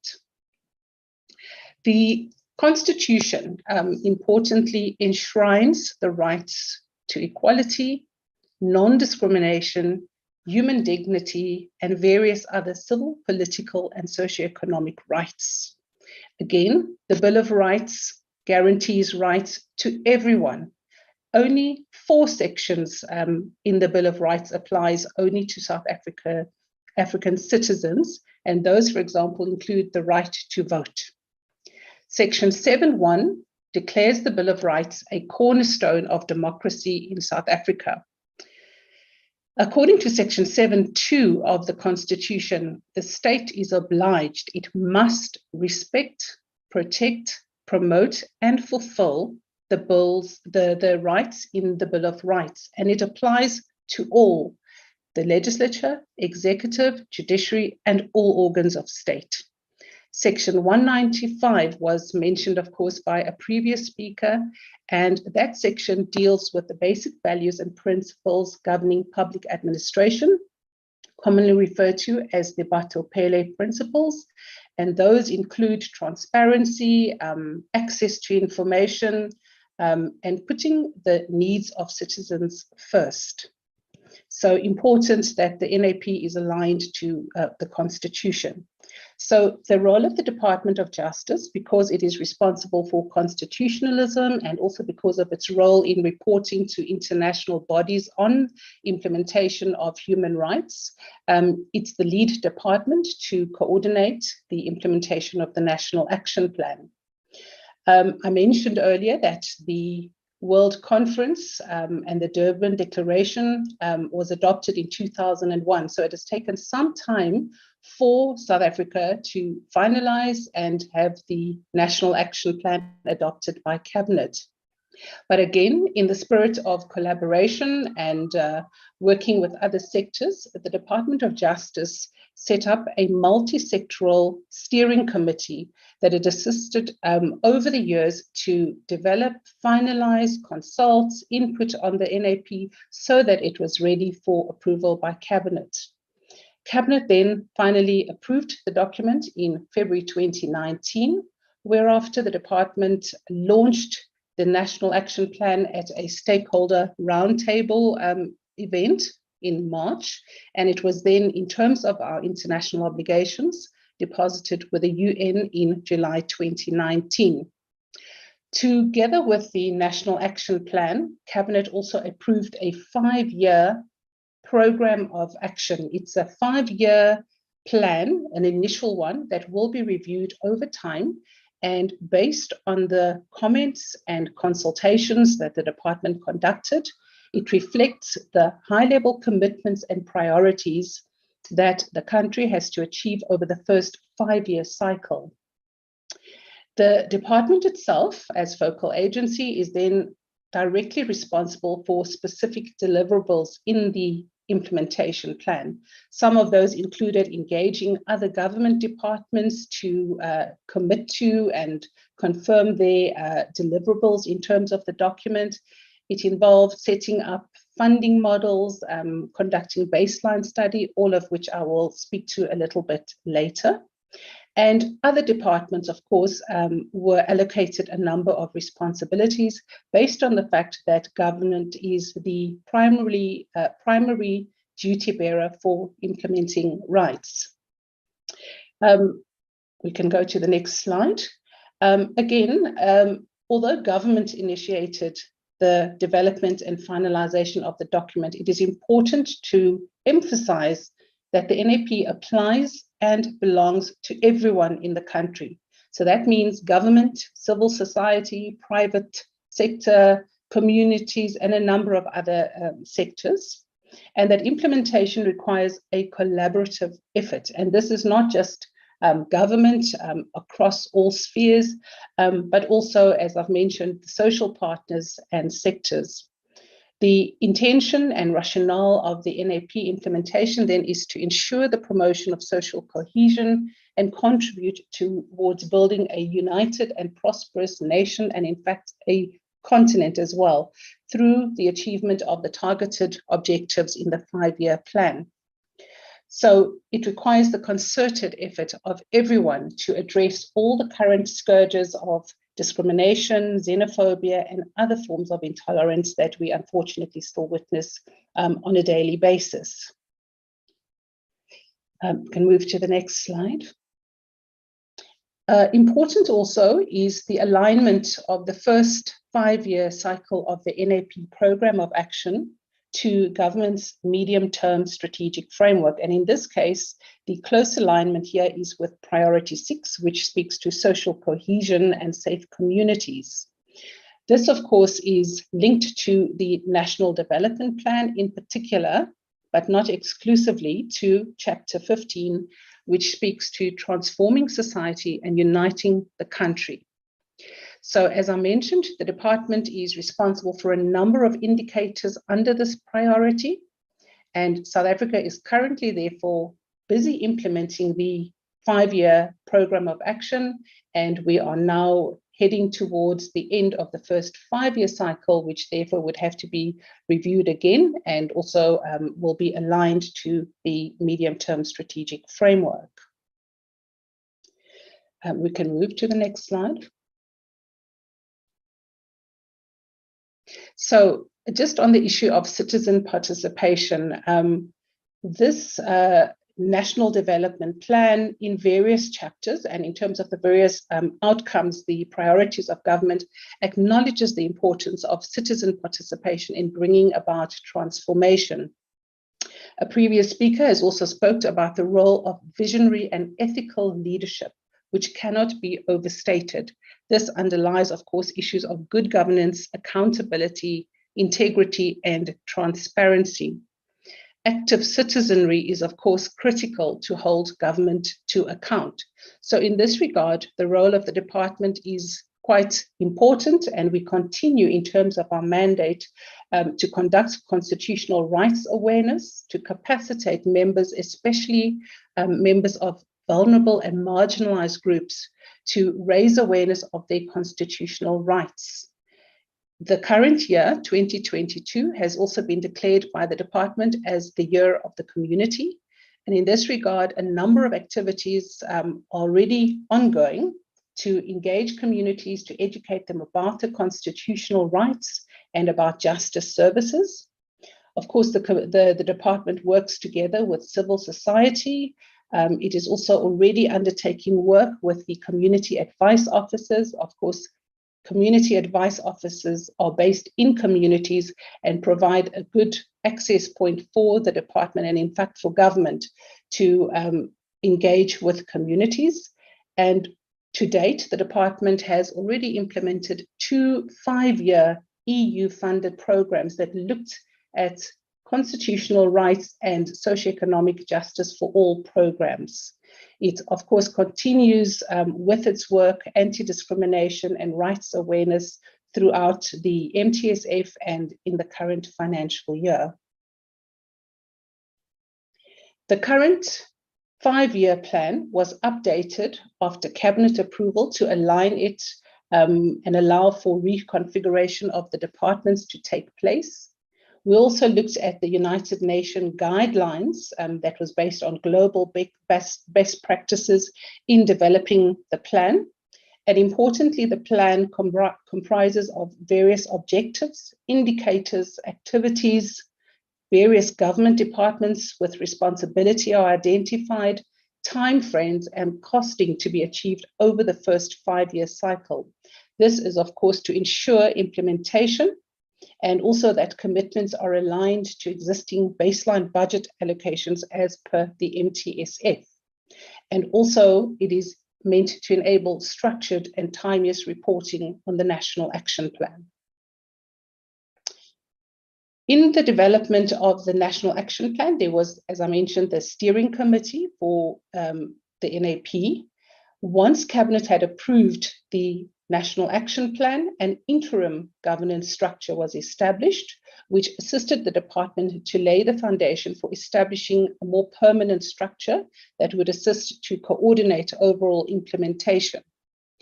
The apex level, similar to an interministerial committee, was then recently established on the 25th of March this year. And the process of setting up the next level, which is really the engine of the structure, the Program Implementation Committee, is underway and is planned for the current financial year. The next slide just provides an overview of the structure. As you will see, the plenary structure, that's the interministerial structure, is chaired by the Minister of Justice and Correctional Services. It comprises 8 key ministries based on the cross-cutting nature of the issues covered by the National Action Plan. The Department of Justice will provide secretariat services there. Below that is the Program Implementation Committee that will be chaired by the department, but also a co-chair to be identified from civil society to ensure inclusivity. That will be supported by a number of technical task teams focusing on a number of issues to be identified, such as implementation, data issues, M&E, and so forth. And on the top left, we see the role of the South African Human Rights Commission, a Chapter 9 institution that will assist in an advisory capacity and M&E given its mandate as an independent institution. The next slides, I think we can skip because I have just covered what happens in terms of the structure. And then I'll move to what has been achieved by the department to date. I think these are quite important. These are the areas for which the department is directly responsible. And some of these indicators come from the UN guidelines. For example, the baseline study, it is to determine what the current levels of discrimination are and that is based on an analysis of available and disaggregated statistical data and information based on a number of other reports and surveys.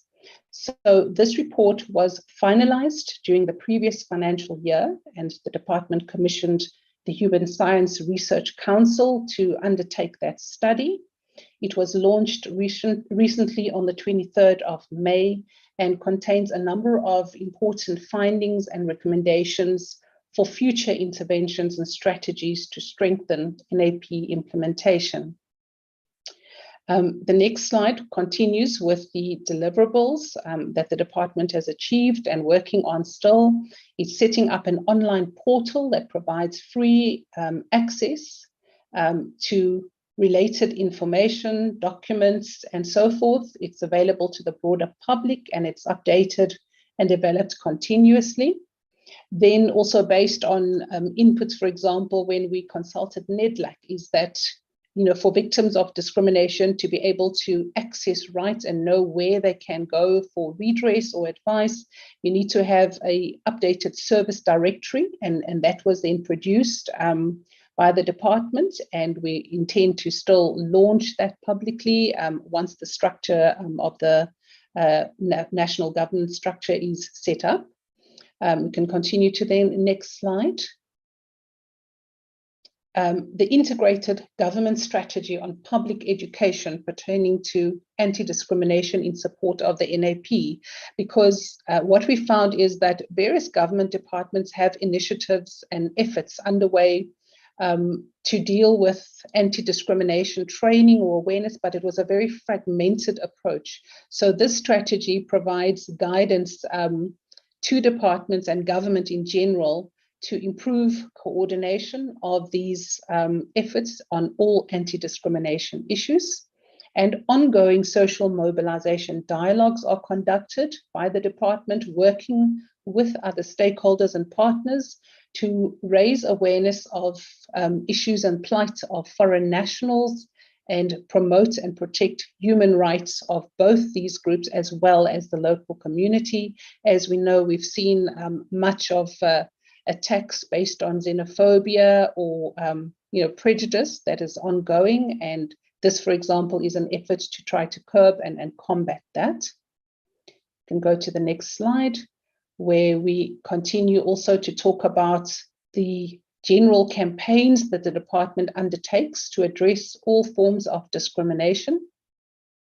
We, for example, partner with the Anti-Racism Network of South Africa during the week that is just preceding Human Rights Day. Usually it happens 14 to 21 March. That's one example, and using different platforms to communicate and engage the public on these issues. We also, for example, during the July unrest in KZN last year, worked with a number of other departments and stakeholders to implement dialogues, do school learner outreach activities, and a number of other campaigns to just raise awareness and strengthen the rule of law. Of course, government has its baseline allocation, but for non-governmental players in particular, issue of funding is quite a challenge. So the department has also developed a funding model to support implementation of NAP programs by all other role players.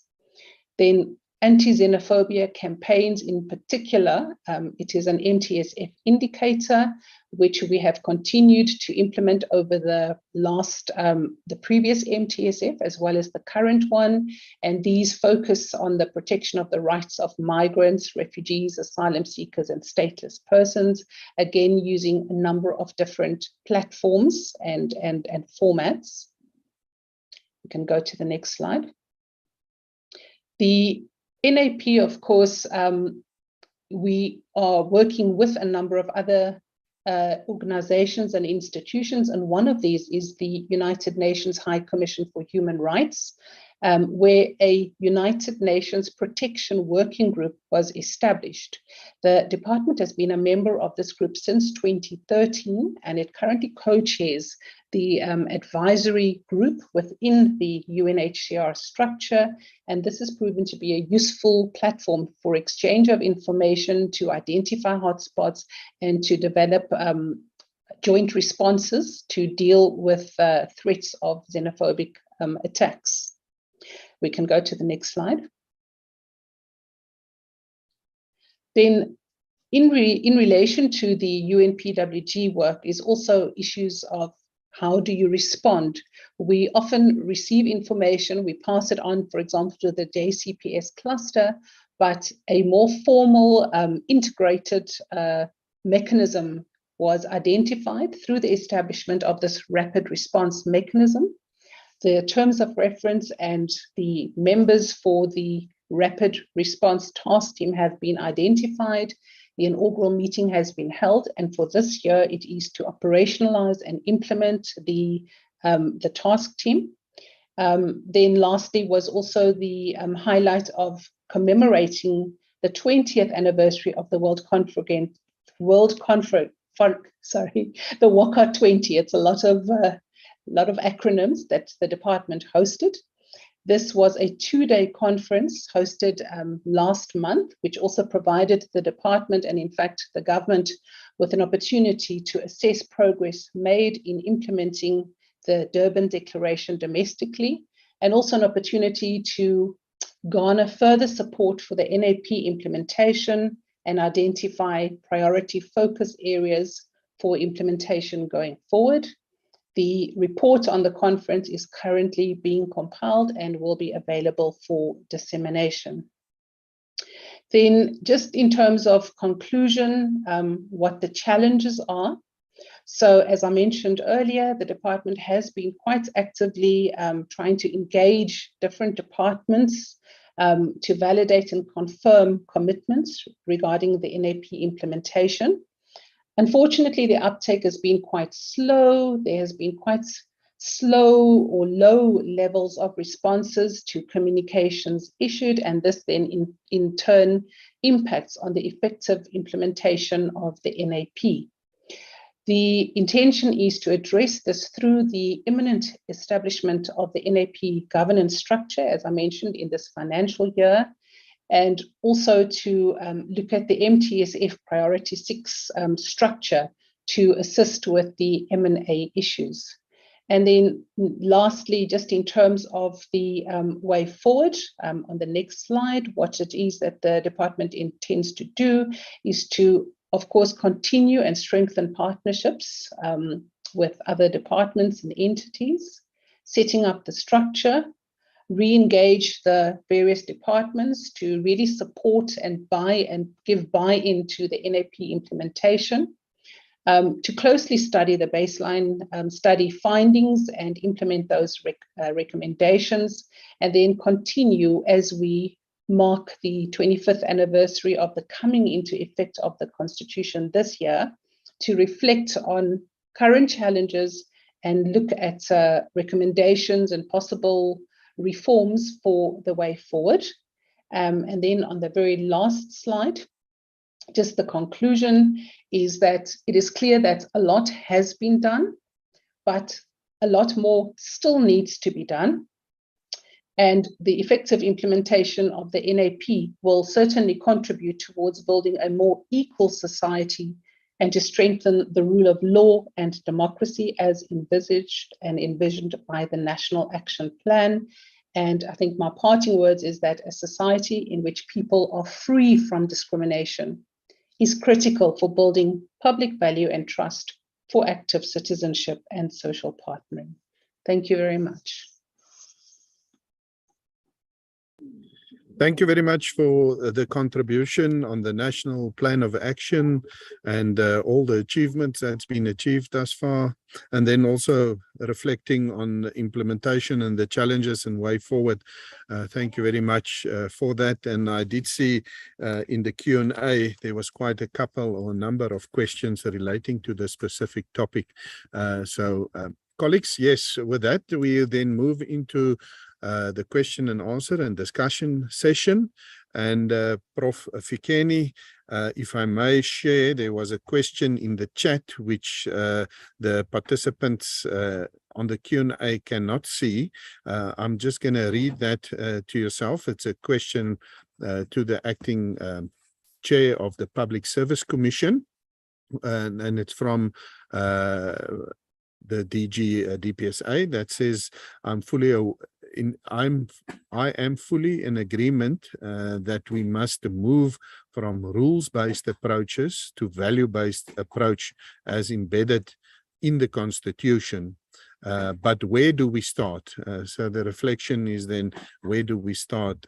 She would like to hear what your opinion and views are with regards to the area of public administration. Which area of public administration should we start in terms of rolling out this values approach, considering that there's also a PSCBC agreements between Labour and government on a number of issues concerning administration.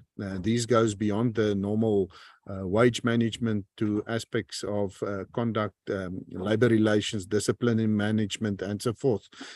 So also, what are some of the activities and programmatic approach we could be taking in rolling out this values-based approach? And that all taking into account that Labour has made it clear that they're not open to review agreements at the chamber. So, Prof. Kenny, that's the question, but I'm going to ask I'm also going to look at the comments whilst you perhaps preparing an answer. I would also ask Fransman to look at the comments. And I see you're already busy typing an answer, but perhaps we can also on air answer that, where we see a question from Sonwabise Lupiwana. Says, good morning. I'm yet to see tangible legal changes that address, and there the question goes, but colleagues, you can, it's been answered on the chat or in the Q&A section. And we can then perhaps share that. But there's further questions as well for Fransman. Furthermore, there are instances not just within public service, but society as a whole, where racial undertones are not addressed by law, e.g. job requirements, accommodation requirements, that are language and race specific unnecessarily. And there's a reference made to, for instance, advertisements that's been done for Afrikaans-speaking tenants when you rent out a place. So surely this is against the policy of social cohesion. So perhaps also, Fransman, I see you typing the answer, but if we can also verbally perhaps respond to that afterwards. And there's a further one from Louis van der Walt in the Mpumalanga province. Good morning. In the matter related to non-discrimination and incorporating the human rights of LGBTQI+ communities in the Constitution, is it included in the baseline study and in the integrated government strategy? So that's a question as well. And then further from Sonawabise, in terms of spatial planning, is the National Action Plan aligned to eradicating apartheid spatial planning that still persists today, where society, specifically in metropolitan areas, still has a racial profile, where affluent areas are still closer to economic hubs and poorer areas are still on the outskirts? And then lastly, on the labor relations, has the study into the National Action Plan included salary discrepancies for equal work based on race profiles in both government and private sector?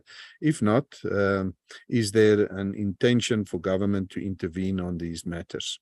There was also a question asked, so those are, I think, for yourself, Fransman, but there's also a question from Zaid Omer, who says, thank you for sharing. As government, do we have a single golden thread that unites all spheres of government towards service delivery?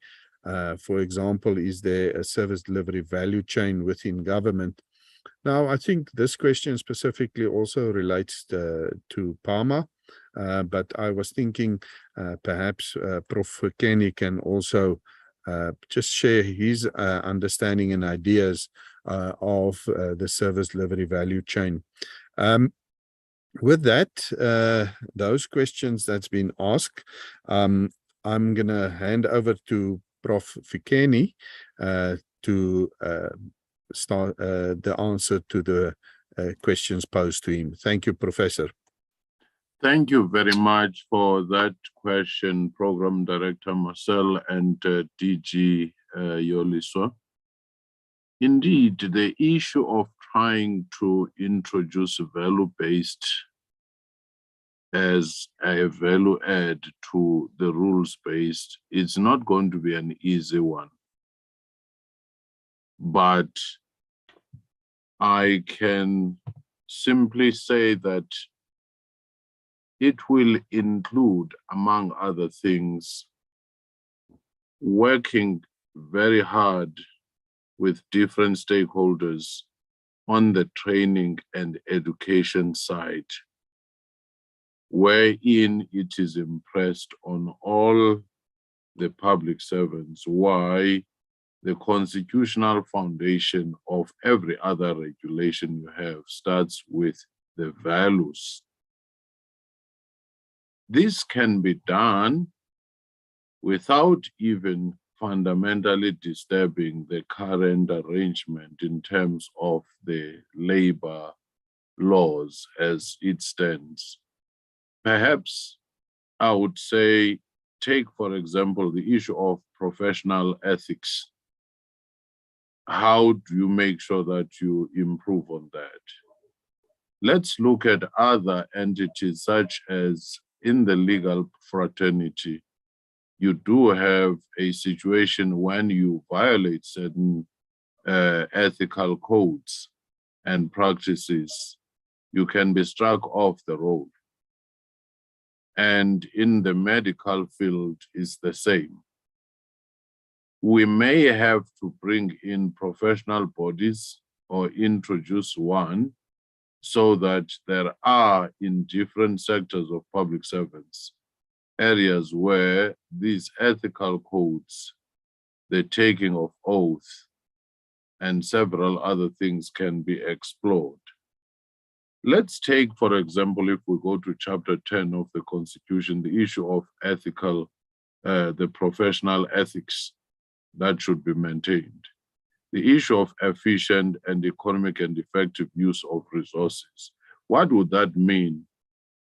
Among other things, it would mean that we who are at the very top of the value chain, we lead by example, where efficiencies are promoted.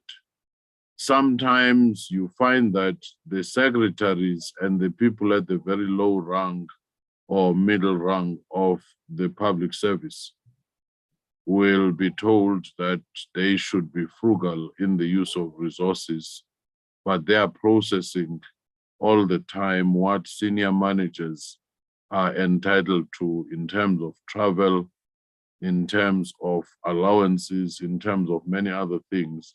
If we at the very senior level sometimes could just be that example and lead by example of what value-based approach would be on top of just the rules-based approach, then it will give you a moral high ground even when you're engaging with the unions that certain things now are going to be emphasized.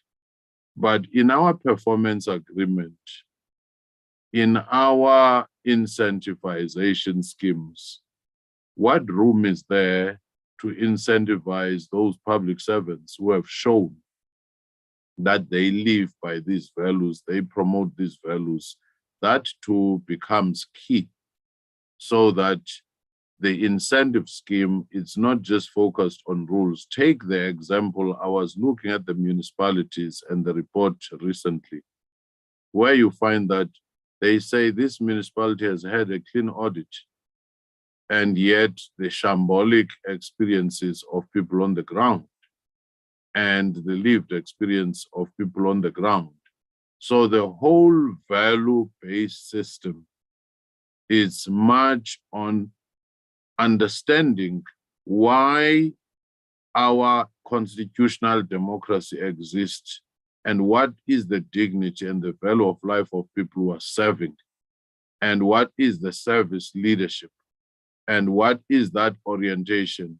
When you do have an elderly person who changes different transport from a rural area only to be told that the network is not available for that whole day and they've spent money, what would be a value-based approach in that? We would go all out to announce in community radios and everywhere else to say, please, for those who are coming to our offices, please don't waste your money because our system is down. And you ask, you put in the billboards, you put everywhere else to say the system is down, whilst you're working on the fixing of the system. The bringing in of service to the communities through mobile services, working together in that sense, would be one way. Those are some of the sensibilities of trying to empathize, trying to put yourself in the shoes of the people who are servicing. It's less sometimes about the salary negotiation, the conditions of service and so forth, because I doubt if even labor itself or those employees would be against the very essence of the values which are there and the infusion of them. Of course, in some instances, when you say, when people are already inside your building, service them until you finish serving them, others may be asking for an overtime, this and that, and so forth. But let's find a way of being creative in a sense. It's not an easy one. It's going to be difficult, of course, to change institutional culture, but put values.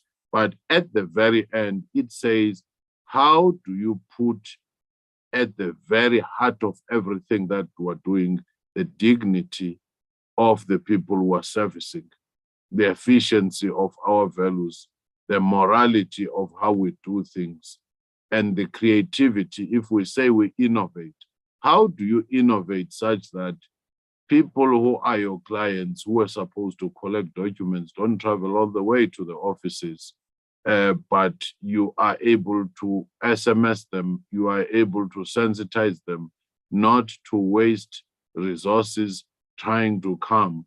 Those are the key core values of good human resource management, but also trying to put your clientele at the heart of it, even within the confines of the current labor laws, of the current contracts we have, but creativity on how we can infuse that into our incentive schemes, into our performance agreement, into our own code of conduct as senior managers, into how we lead by example, but working together. National School of Government will have a role to play.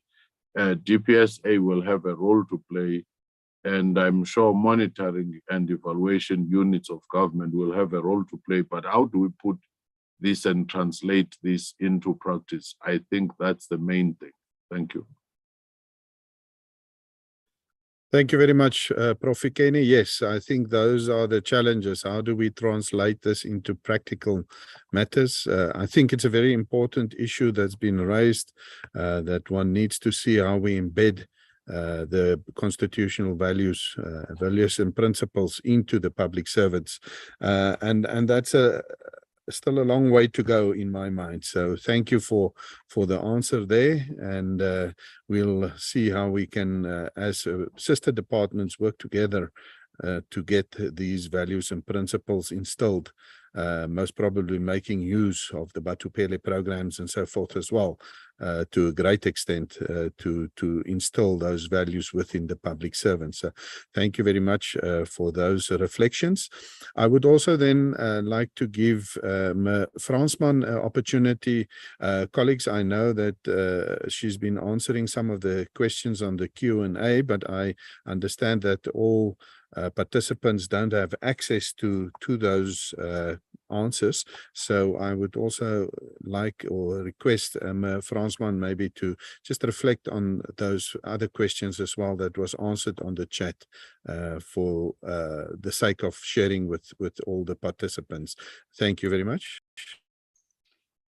Thank you, Program Director. On the first question, you can maybe just assist where I'm not able to pick that up, but the question was about not seeing tangible legal changes that address specific punishment related to the use of racial terms that are deemed to be demeaning. So in that regard, I had provided the response that there is the Hate Crimes and Hate Speech Bill, which actually has the effect of, creating specific offences of hate crimes for these kind of matters that is currently still before Parliament. But once that is enacted, that will provide that avenue, the criminal avenue for punishing such what would then be offences or crimes. And of course, this would be in addition to the other piece of existing legislation, which is the equality courts. There was another question asking about where there's forms of discrimination, not just within public service, but society as a whole, where racial undertones are not addressed by the law. For example, job requirements and accommodation requirements where there is that sort of subtle discrimination. But in that regard, again, the Equality Act provides for avenues whereby equality courts have been established across the country. There is a challenge that not many people are yet aware of these courts, and sometimes also challenges with regard to the functioning of these courts, but they are free. You don't need legal representation, and also Chapter 9 institutions such as the South African Human Rights Commission and the Commission for Gender Equality are examples of fora where people can approach institutions. They have offices across the country for advice and assistance, and to either investigate such cases or assist members of the public to take cases to the courts. There's another question about whether the NAP in relation to non-discrimination and incorporating human rights of LGBTQI communities, whether it is included in the baseline study and the government strategy, and the answer is yes. The baseline study does cover that form of discrimination. It's also dealt with in the National Action Plan itself as one of the remaining fault lines, but fortunately, quite good progress has been made in dealing with this form of discrimination through the setting up of a national task team on LGBTI that is co-chaired by the department and a member of civil society. So that is work in progress. And then on the other questions, I can also just answer in the affirmative in terms of the question whether, in terms of spatial planning, the NAP is aligned to eradicating this apartheid spatial planning that still persists today. And again, the question there is that in the NAP, when we developed the National Action Plan and consulted widely, through public consultations, this issue of spatial planning, land issues, housing came out strongly. So the NAP does speak to that. It does recognize those forms of or those fault lines, but the real work is in actually implementing these objectives that speak to combating these forms of discrimination. And that's where the relevant government departments that have been identified working with other stakeholders are important. And the same on the issue of whether the study on the NAP included salary discrepancies, equal work for pay, or equal pay for work done based on race profiles, both in government and the private sector. And again, the NAP does deal with that. It looks at the need for transformation of public and key private institutions and discrimination in employment sectors still as issues that need to be addressed. So thank you very much. Thank you very much for those comments, Fransman. It's appreciated. And the inputs on the questions then as well. Colleagues, there's another comment that was made by Zaid Omar. We say, as government, we have become risk averse due to how we applied governance. We have applied governance, and we are therefore afraid to take risks. And I do agree with that as well. And we've had a lot of discussion in our own department about this matter as well. But as a result, he is currently conducting research in governance of opportunities within the public sector. And the outcome is to enable government officials to take risks responsibly and free to innovate. So those two usually in currently situation run opposing to each other. Innovation is stifled by government officials that's scared to take risks, and he offers his address and things if anybody is interested in his work. So thank you for that, Zaid. We'll definitely, I'm sure there's somebody that would love to hear and see some more of the work that you've been doing in that regard. Colleagues, I don't see any further questions on the Q&A. So because of that, I'm then going to move on, and we're going to move into the last section of our engagement here. Sorry, it seems like there's just another question that got through. I just want to check. There's a comment. I haven't read it yet. So by Emmanuel Homo, another way of ensuring live experiences of the lived experiences of the constitutional values and principles. So it talks to the values discussion that we had, is to instill these at the elementary level in society. One of the event commemorating June 16 heard a youth saying about 2% of society is aware of the constitutional values and principles. So that's very, very low.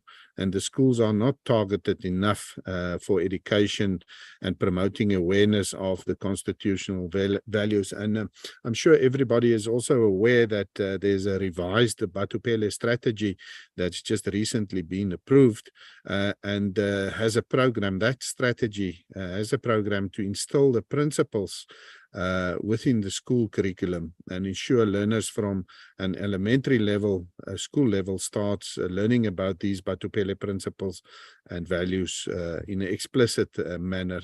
So I think that's a very good initiative that the DPSA has initiated, and engagement with the DBE to explore how this may be achieved is ongoing. So thank you for that input as well, Mr. Homo. I think that is a very important aspect where we need to focus as well. Thank you very much. And then I see Mpui Setona says that it's very important that citizens are the heart of all policies and values. So that is definitely true.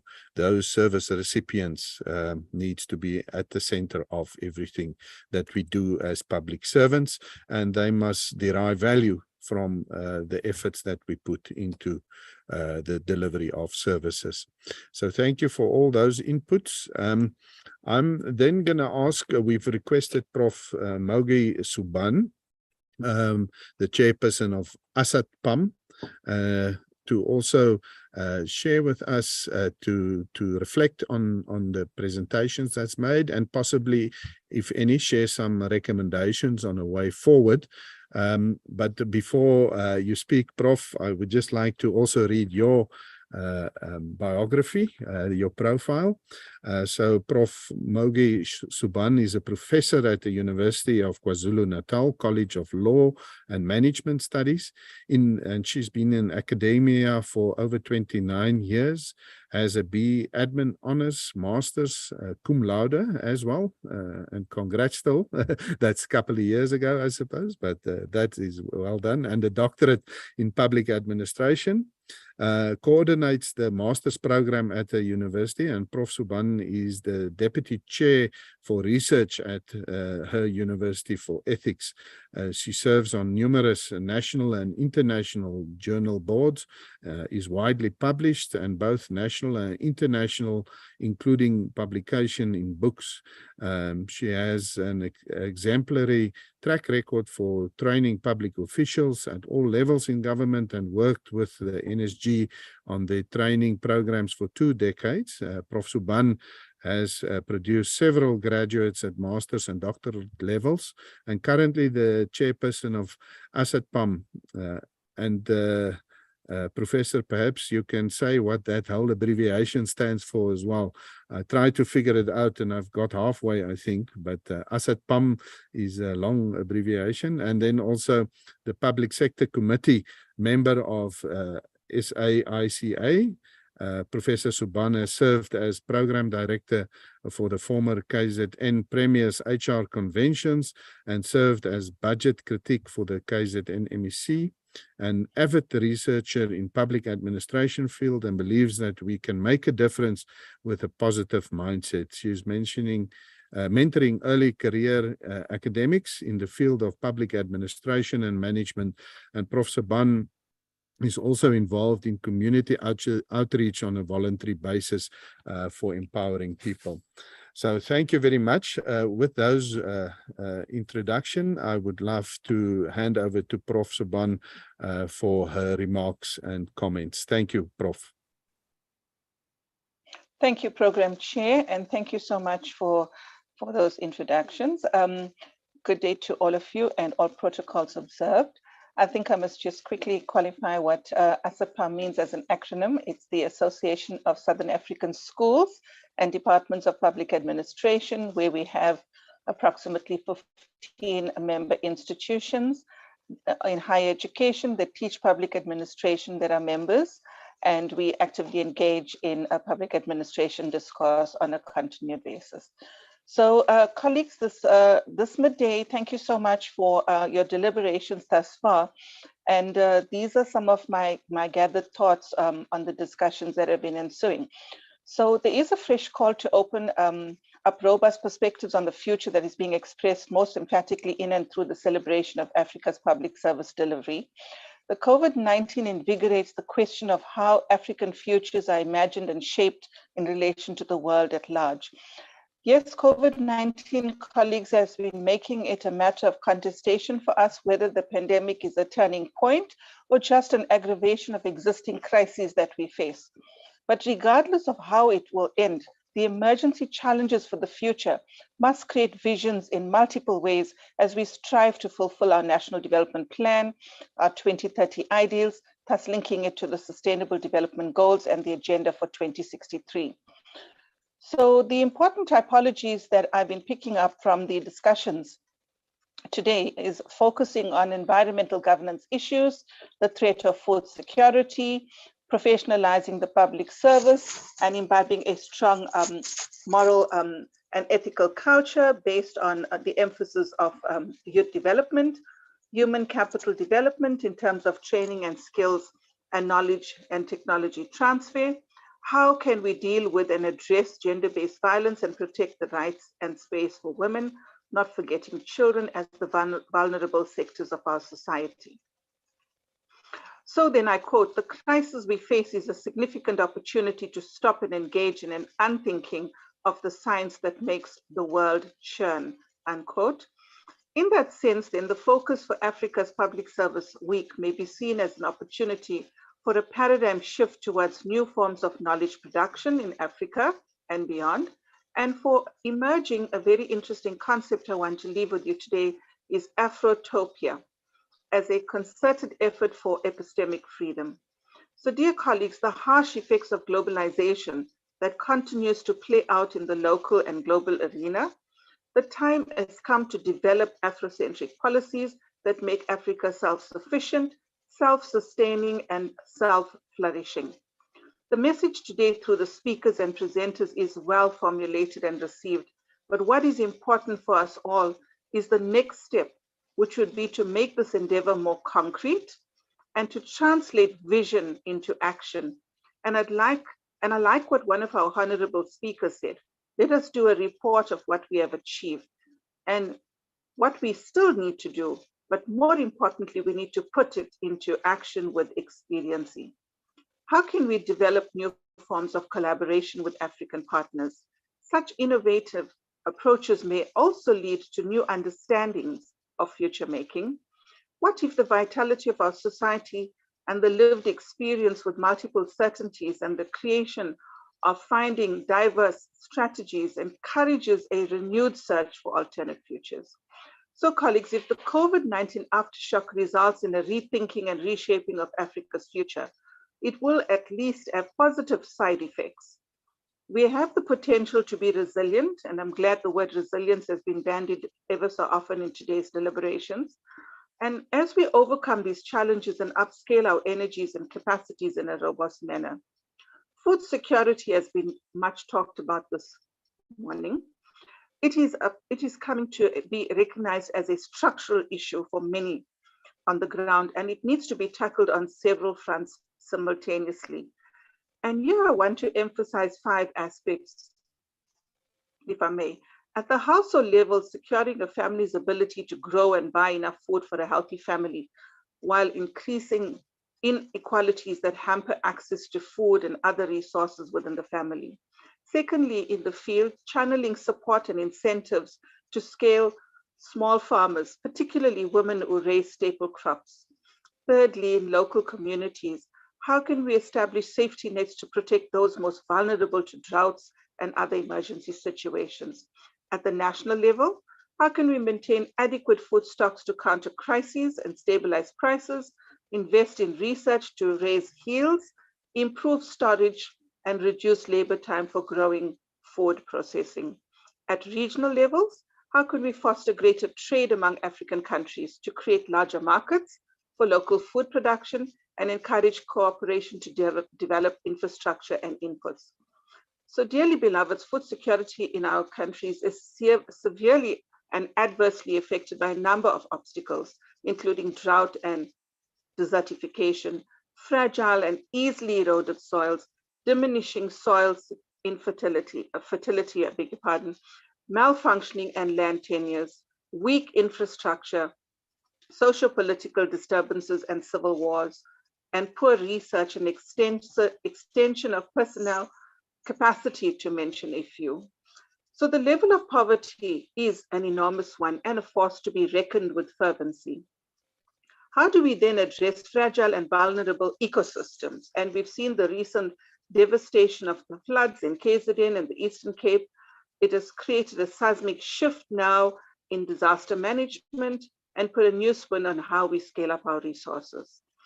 Declining soil fertility is one of the major obstacles to increasing agriculture production in sub-Saharan Africa, and that decline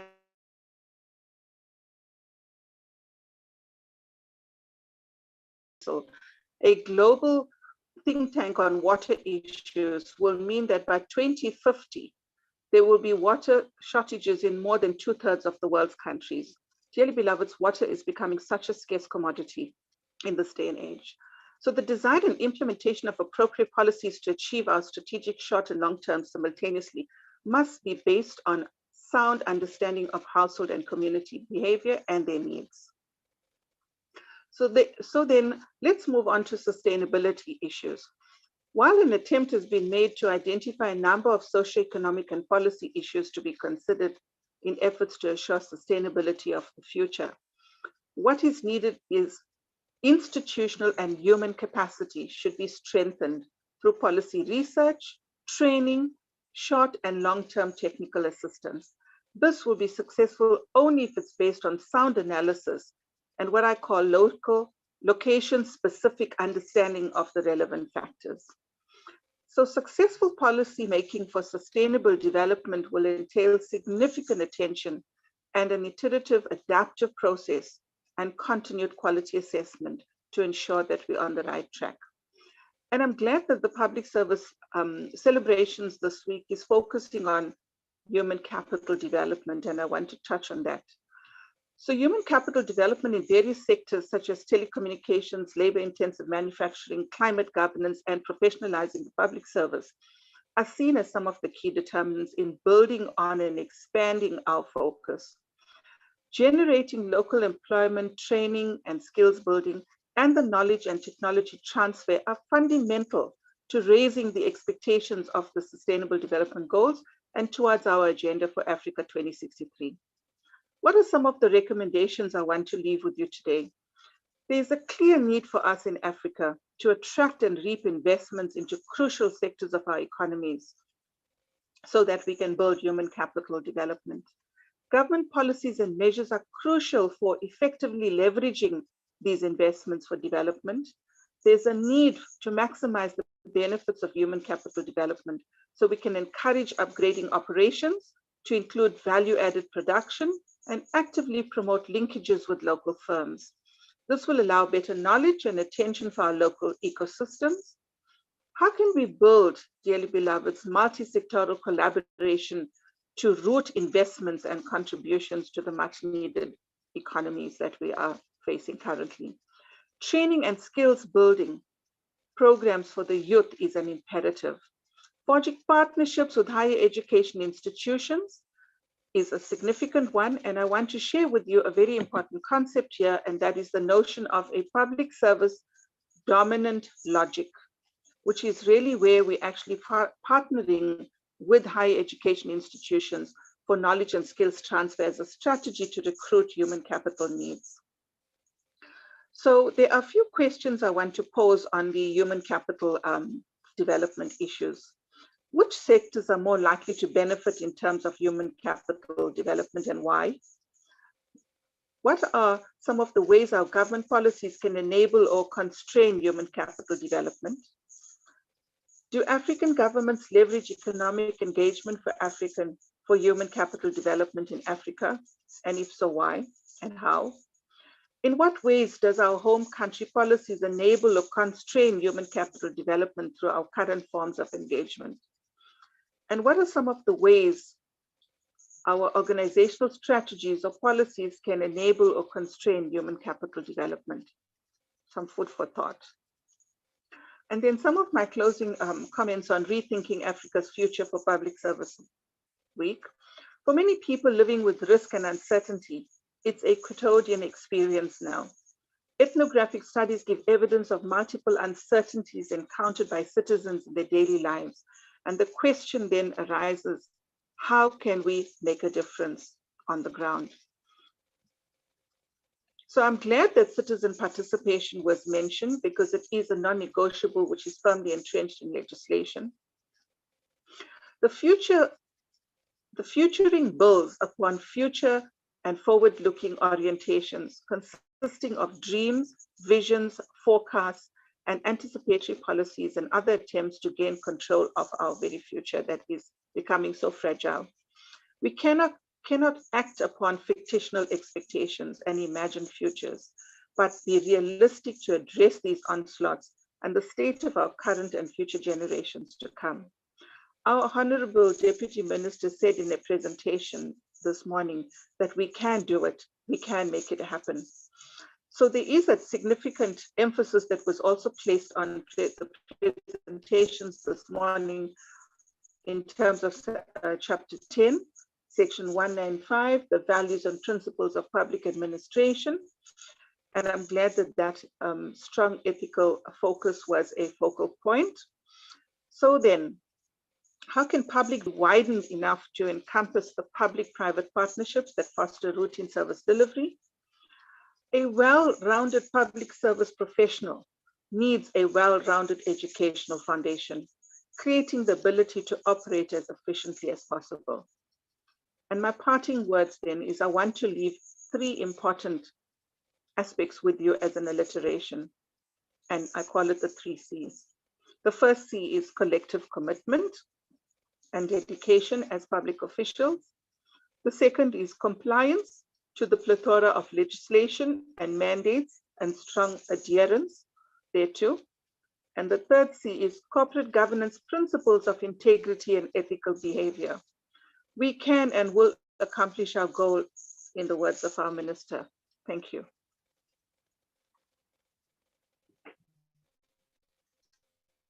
Thank you very much for those thoughts that you shared with us, Professor.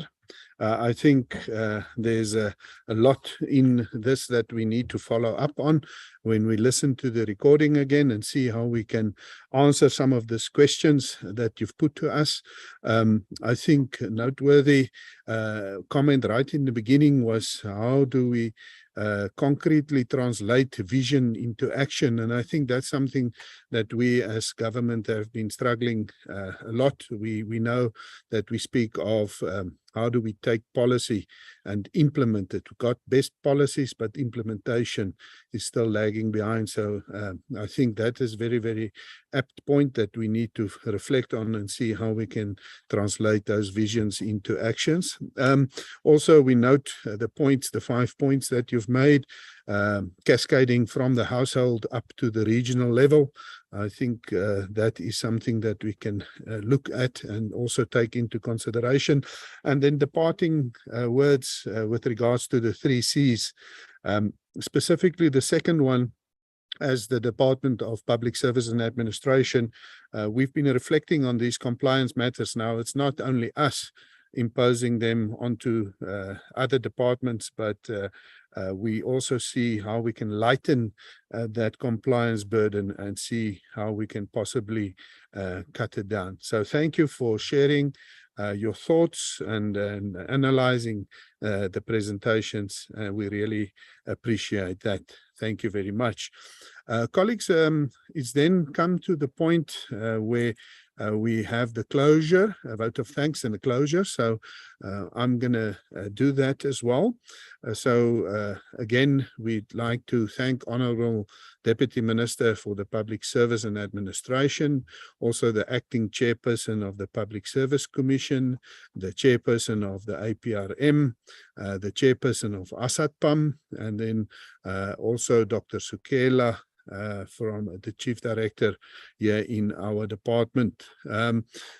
For me, it was an honor and a privilege to be part of the launch of the celebrations for 2022 for the Africa Public Service Day. I think this is the dialogue that we're starting here today is a beginning, a good beginning to a series of discussions taking place this week, as we've said previously. As part of the 2022 Integrated Public Service Day celebrations, proceeding under the theme Building Resilience in Nutrition on the African Continent to Accelerate the Human Capital, Social and Economic Development. I think the year 2022 is dedicated to strengthening the fight against malnutrition in all its forms, as we've heard, drawing on the potential of its populations, in particular well-nourished citizens in good health, with a particular emphasis on women and adolescents and children. Human capital is key. We've heard that as well during the day for the development, as it leads to improved lives for individuals, higher earnings, and also improved incomes for the countries. Now, this year's Africa Public Service Day celebration takes place in a context, as the Professor Subhan has also just spoken about, the context of COVID-19 pandemic, climate change, and then also the Ukraine-Russia crisis, as mentioned by Deputy Minister in her keynote address. So as such, the public service is called upon to be resilient, innovative, and to respond to the call for service delivery. Now, Deputy Minister, during the Public Service Week celebration of 2021, we described 2021 due to the context, the COVID-19 context, as annus horribilis, sorry for the pronunciation, but it's the Greek there, but a year of disaster and misfortune. But Deputy Minister stated, as she did today, that not all is lost. Since then, government has made significant progress in rolling out its vaccination program and ensuring that the vaccination of frontline service delivery officials are prioritized, especially for those delivering essential services directly to our citizens. Let us continue to work together to ensure that 2022 is actually the flip side of the coin of 2021. So as government, we fully support the professionalization of our public service. And I believe that Africa Public Service Day offers an opportunity to discuss and think about how a professionalized public service can contribute to service delivery. And then in this year's theme, focusing specifically on fighting malnutrition, and as such also contribute to achieving the flip side of 2021. My request is then that everyone actively participate in the events planned for Africa Public Service Day during the week, which will be celebrated during this week. And we will conclude the celebrations on the 23rd of June in Tsanin, where the focus will specifically be specifically on the fight against malnutrition. So let us use these events to share ideas and practices on how to rebuild trust and pride through tackling human capital developments. And lastly, ladies and gentlemen, I want to thank the Honorable Deputy Minister for insightful keynote address and all the stakeholders that's been participating here in the deliberations of the day that I mentioned in the beginning of this vote of thanks. And then also, most importantly, want to thank everybody on the call for their participation and the questions that's been posed. And lastly, colleagues, I would like to thank the National School of Government for hosting us on the Zoom platform. It's really appreciated. So, colleagues, with those words, I would love to say thank you very much and hope to see you on Wednesday, where there's another session where we're dealing with a lot of these matters that we're talking about. And then on Thursday as well, there's a hybrid approach. So in Tsanin, where we'll accommodate about 200 people, but then also on the call. So please join us for then. And till then, I then declare this session closed. And thank you very much for your participation. Thank you.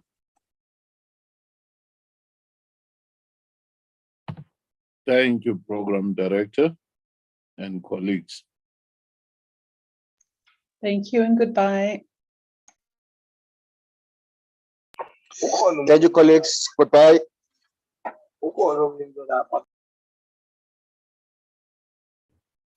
Thank you, Mr. Bye-bye.